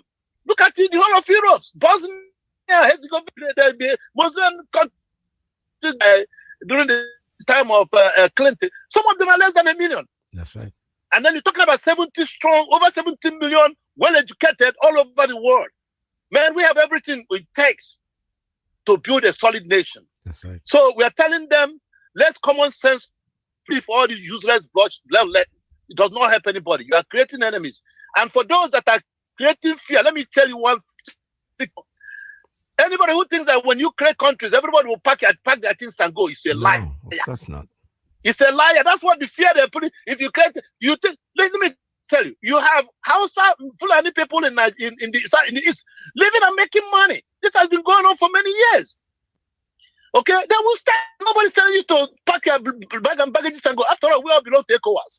Free, open border and everything. As long as you abide by the rule of any country you go by, you don't have any problem. You can do your businesses. We have our people in Ghana, all over. You name it. Ogadogu, anywhere. You find the man doing business there. In Europe, in Africa. Anybody can be anywhere doing his business. Dangote will still bring his cement to us, but probably you won't have that monopoly anymore. Yes. Other people will be competing on equal level. Yes, but all these are just, you know, like people used to say, the teething problems that everybody has to go through when changes come. But there's nothing like when you create Nigeria, our people will pack your things. So then you find or if the Fulani decide to build a solid ranch and produce pig milk and produce, package their beef and containerize it and, freeze it and with trucks and bring it and sell it to us, we buy it. We are all human beings. We depend on each other. There's no way that people, all this fear they're bringing into politicians are bringing to people. If you create Nigeria, Biafra will go. Biafra is going nowhere. The land of Nigeria stays the same way. Only some imaginary line that says border. Maybe if we feel that people are infiltrating, we put a boundary to it. You will be free to come in. You play by the rules. So also, if I go to the north and you are ruled by Sharia law, I know you say you don't drink alcohol. I won't drink alcohol. You say you don't want a nightclub for people to party. I will obey that. I abide by your rules. You come to the east, we say we drink, we party. You want to party, you party with us. That's right. Let us be human beings and be reasonable and stop this nonsense that the white men will be looking at us and say we are animals. This is the thing. This big broad letting, like the woman that you just played her clip. You go to the internet, what you see. Can you imagine little kids, 7, 5, 6 years in a primary school, being slaughtered with a knife, broke their mouth, a gaff open, their heads, blown into pieces. One child was cut from the back, almost that the severity. The little boy said, imagine this type of carnage. Who does that to a human being? In the name of what? What are you fighting for? You can never get that thing you are fighting for that way. Okay, you can never conquer anybody. Get it off your way. And for Lai Mohammed, who think that he can control Twitter, let him start chasing his shadow. Anytime he catches his shadow, then he can control the internet. Something that exists in the airwave. You can never control it. They think they have a station here that says Twitter. No, They don't do that. Everything is done in the World Wide Web, man. It flows from the satellite to you. How can you control that? So a bunch of idiots. When you have Muhammad is capable of catching his shadow, then he can control the internet world. My brother, Dr. I. Peters, keep up the good work. God bless you. God bless you, sir. Thank you very much. This is Radio Biafra USA 2. We're still talking. We're still talking. The line's open for everyone to come in and have a discussion. They are trying to do what the impossible. Like my brother, just the analogy of trying to catch your shadow. It's almost impossible because when you move, your shadow moves. So you can't just catch it and you never, ever be able to catch it. I have a call coming in on, let's see, Principal Officer's line. Good morning. Tell us your name and where you're calling from. Hello, good morning, sir. My name is Kelechi. I'm calling from Netherlands. Welcome to the program. Thank you, sir. So I have a few questions to ask because I'm getting fed up of these people, Edo and the Delta people. They are mentioning Igbo people. They are evil. They are this and that. Is it not possible, or is it not okay for Mazi or for Mazi to take these 5 states for us to go and leave them alone? No. Because this thing is getting. Let me interject before you continue. I have already banned that. I don't want to hear that on this program. We are not taking any 5 states. We are going home with our brothers. There are people, when the referendum comes and they say they don't want to go with us, then we have the right to go without them. For now, it doesn't matter what their politicians come out and say. All they are making is just noise. It's one man, one vote. That's what the referendum is all about. If they decide they don't want to go with us, fine. Because these people are making too much noise. I don't know. The thing is very, very annoying. Honestly, it's very, very annoying. But the way they are talking all those things, Igbo, as if. I agree with you that they are talking, but one thing you have to understand is that who is talking? 1%. There are many people up there. When you hear from 4 people, don't castigate. Even in an Igbo land, our own people, there are people out there who don't even want Biafra up to now as we speak. What will you do? They have a referendum. If they want to live in Nigeria, they should go there and leave us alone. But before then, our leader is not going to do that. We're going to go with our brothers, wherever they are. They cut us off. They divided us. Most of you who are very young don't know this. Those of us who are older, we know that before the war, there was no such thing as Onyijo. There was no such thing as Onyurobo. We were all just one people. The white man came in and divided us because they wanted to rule us. So we cannot give them that. We cannot oblige them. I'm sorry to say. All right? Okay. No problem. One thing I know is that Chukwu Kebiyama will surely grant us our freedom. So that is the only thing. That's it. Okay, now. Okay, thank you, sir. Thank you very much for your concern. All right, I have another one on WhatsApp. Caller on WhatsApp. Good morning. Tell us your name and where you're calling from. What will you do? Caller on WhatsApp. The line is just dropped the line. He was talking and the line was open. If you want to make a call, just stick to your phone and make the call because you might be picked up anytime. If you put on your phone and you're ringing and you're having a conversation with somebody else and the line opens, we start hearing what you're saying. All right. So like I said before, my brother who just called, just spoke about taking the 5 states. I know it's frustrating, but you know something is not going to happen. We are going to have our referendum. If whoever doesn't want to go with us have the right to stay where he wants to stay. Like our brother Ben Okafor just mentioned, referendum, creating a country doesn't mean everybody will move. You don't expect somebody who lives, because they don't want to be civilized about it. You can still do your business, whatever you want to do. If I decide to live in Biafra land, there will be taxes for me to pay. If I decide to go and live in Oduwa land, that doesn't mean that in fact, I'm even looking for their green card. If they will be able to get their green card, I give you a green card to be a resident in Oduwa land.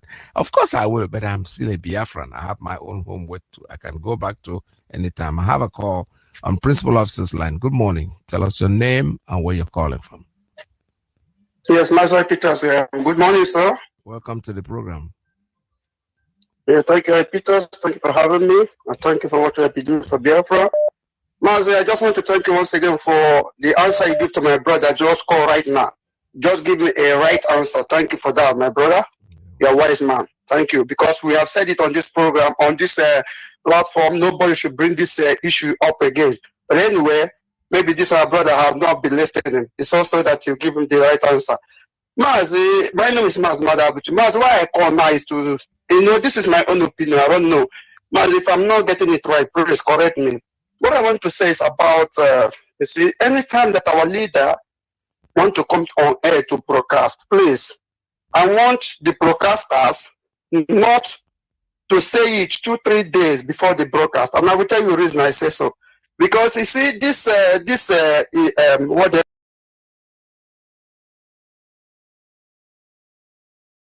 broadcasting, why our leader is not broadcasting, and many people buy this idea. So what I'm saying in essence is, any day that our leader is coming on air, let the last broadcaster make it to know to us. Even if we don't listen it live, we repeated our leader's broadcast always, so we can listen some other time. Because these people, they are trying to penetrate us, which we can never give them any chance to enter us, and we can never. Now, that's number one, Mazi. Number two is the governors that are saying they disowning Biafra. They are not Biafra. That Nnamdi Kanu is not speaking to Igbos. Nnamdi Kanu is not speaking to Igbos. Nnamdi Kanu don't own Igbo. Nnamdi Kanu is speaking to Biafra. He's speaking to IPOB, indigenous people of Biafra. He's not speaking to Igbos. So you can go and speak to your Igbos. We are Igbos, we are Biafra in Igbo speaking.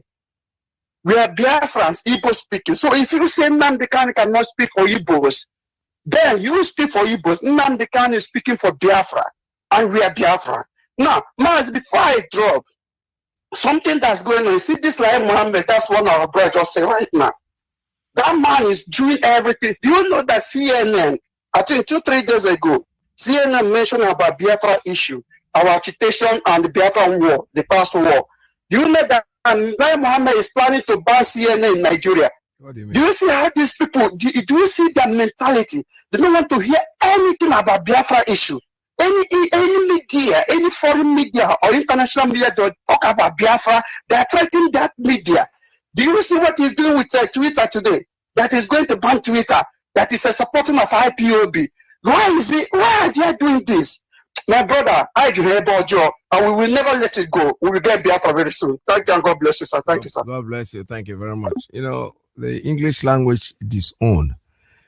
When they say disown in English, it means that something that you owned, you don't want it anymore. Disown Biafra. They never owned Biafra in the first place. Igbo man said that we are disowned Igbo.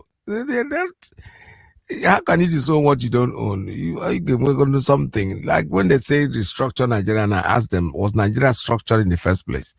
A country that is structured is where you can restructure it. But when it has no structure, you have to start from the foundation, from building it up. So when they say disown, you disown what you owned. You cannot disown what you never owned in the first place. Any of them who think that these so-called governors and so-called Efulefus that are holding meeting left and right, if they think they own Biafra land, please let them sit down in their office and give order that people should sit at home and let us see what happens. Let them bring people out in the street to come out and campaign or do something.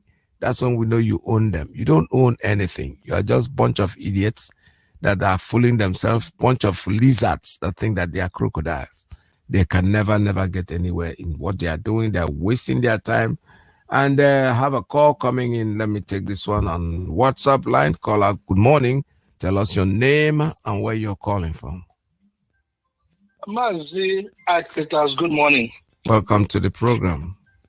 Thank you, Mazi. Mazi, I thought that you have put me in do not call list. What happened? Yeah, everybody is clamoring. There's too many calls coming in left, right, and center. Yeah. My brother, God bless you. Bless you too. My name is Mazi Maimanugo Nyejaka. I am the national PRO of IPOB here in the United States of America. Mazi, I am from Amibo. I live here in Washington, D.C. Amibo in Olo. Amibo is the home of the tiger, and Amibo is the home of King Jacob Popobo. Mazi, I thank you for the good job you do for Biafra, and I thank God Almighty for Mazi Nnamdi Kanu. Biafra is here. Biafra is here. There is no two ways about it. But I want to let the Biafrans, let them know that they are not in this business, in this problem alone. Look at what is going on in the Middle Belt, just like what the woman that spoke. Is it not in the same north, Middle Belt, Southern Kaduna, Zamfara, Borno? Is it not the same north that they always say, we, the Northern elite, we, the Northern Forum, we have said? And these people, I mean, I don't know if they are so drunk. They think that people are foolish. You are still killing a lot of your children, killing a lot of the Middle Belters. You're killing the people from Southern Kaduna, people from Borno. You are killing them, and they are living in refugee camp. Forget about this IDP camp, this new, Lexicom or whatever they planted now that they're calling IDP. No, there's nothing like IDP. It's refugee. The refugee of the Biafra, that is what they have visited them. So all of them that are living in refugee camp, they have been uprooted from their home. Remember, these people are not going to go back to their home again. But they don't have a home to go back to. What happened to those their homes? They went there and killed them. But what happened? Did they burn down their home? Why can't they go back to their home? They cannot. Because the Fulanis have been planted there. So the issue there is that they might be thinking that it is a game. Oh, it is a game of Biafra and Nigeria. No, it's not a game of Biafra and Nigeria. Because Biafra is gone already. Biafra had been declared. Biafra was declared in the 60s, 70s, that time. And we still have that, our Biafra. The only thing now is that the agreement that we had, that agreement, then the Nigeria did not honor the agreement. And this is the reason why we want to restore, go back to our Biafra. And that is what we are doing. There's no two ways about it. Thank God that Oduduwa is up now, and the Oduduwa are fighting for that. And for the people that have been extremely, terribly delusional, that is these politicians who think that this politics that they've been playing since 1960s, since 1960 up to today, the politics that have not yielded anything to the common people, who think that the people are foolish, then let them come and bring on this, politics or this election that they want to have. It cannot happen like that. Nigeria, they see today, they're not going to see it again. I am telling you, just stand your ground. Do whatever that you can do, because we are fighting for you. Why are we fighting this? Definitely. The country that has been 60 years and they don't have electricity. Remember, electricity brings employment, electricity brings industries, but there's no electricity. A country that has been 60 years up to today, you don't have just a working hospital. The thing that kills you is just the thing that kills the animal. A country that is 60 years up to today, no good road. A country that is 60 years, just go and check the military, the army.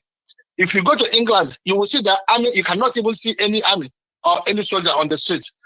But here, the armies are just unleashed to come to the villages, come to your houses and kill you and bomb their own people. The police are there just taking money from you, but it can never happen. Go to England, go to Britain, they don't carry even a gun, the police, but they are shooting you. That is what they call a country. This is a country that is producing oil, but their people are dying of hunger. That's what I'm talking about. So, it is high time. I don't know what people are just, waiting. It's a high time. We started this. They never know that it's going to be like this. But I thank God Almighty that Nnamdi Kanu is, is the person that is our leader. I thank God for Nnamdi Kanu. And I'm calling on all people who are here in the United States, who are enjoying the fruit of freedom, who are enjoying the fruit of somebody, having equal opportunity. People who got good job, you are here because there are people that lay their life for you just to be where you are today. That is in America. I am calling up on you. If you are in America and then you are from that contraction called you, then you got to stand up and stand with your people, because you cannot be enjoying yourself here and then when you go home, then you don't know what is going to befall you. So I'm calling up on you. If you are a Biafran, I want you just to go and then donate so that we can use the money in order just to secure our land. And if you want to donate, I am urging you to go to our website. That our website is www.ipobinusa.org/donate. www.ipobinusa.org/donate. Mazi, thank you and God bless you.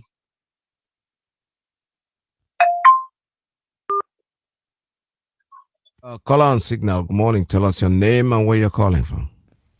Mazi, good afternoon. I'm calling from Lagos. My name is Kelechi. Mazi, good afternoon. Welcome to the program. Thank you, Mazi. Before people begin to call for my head, That Kelechi that I call is from Northern. It's not my own Kelechi. Okay. So before somebody to call for my head and my blood, so it's from Northern. Tell them, announce it after now. Tell them that it is not my own Kelechi from Lagos. It's our brother from Northern. Okay. It's all right. That is on that, Mazi. That's just what I call you, Mazo. No, be another thing. Thank you. All right. Thank you very much. All right. Let me see. I have a call. Okay. The call dropped. You know, Kelechi was the one that made the broadcast. That call, I'll talk about the 5 states. So I banned the 5 states. Unfortunately for him, another Kelechi called from Netherlands saying the same thing. So now he wants you out to listen, not be me, do or somebody else. We all know that, my brother. It's not a bad thing. You know, people can suggest, people can bring in anything. It's not a cruel law that you just have to explain to the person what we mean by that. All right, turn down your radio. Oh my goodness. Caller on straight line, please turn down your radio. Caller on straight line, yes. Tell us your name and where you're calling from. Your radio is on. Turn down your radio. I'm off it. All right. Tell us your name and where you're calling from. I'm calling from Malaysia. Welcome to the program. Okay. Thank you, sir. Sir, I wanted to, for some time now, only the broadcast somewhere, and we have not heard from him. I hope I heard the question. Now, who should he get? So Onyendo, when he's ready, he will talk. There's nothing wrong with Onyendo. He's perfectly all right. You don't have to be talking to you every day. It's a bad draw. Okay, sir. Then another issue, as we can see in Biafra land, that almost all the Nigerian troops are now in the eastern part of Nigeria, which is our Biafra land. So I want to ask, these people are well equipped, and they are really dealing with us. I want to ask, the ESN, which has been trying their best and doing everything humanly possible to stop them. I want to ask, is there any arrangement, for us to, better equip ESN and also recruit more people into ESN in order to match up with these people in our land? I will answer you straight. It's a very straight question. First, I will start by asking you, are you a member of IPOB? Of course. Good. So you have a coordinator, right? Yes, we have a coordinator here, yes. Ask your coordinator, don't ask the radio. You cannot tell you. Okay, you cannot tell the world. You cannot tell the world what you're planning to do. All right? All right. Yes, you're right. You're right. Thank you so much. Thank you for your call. This is Radio Biafra. I have another call coming in this time on straight line. Call on straight line. Tell us your name and where you're calling from.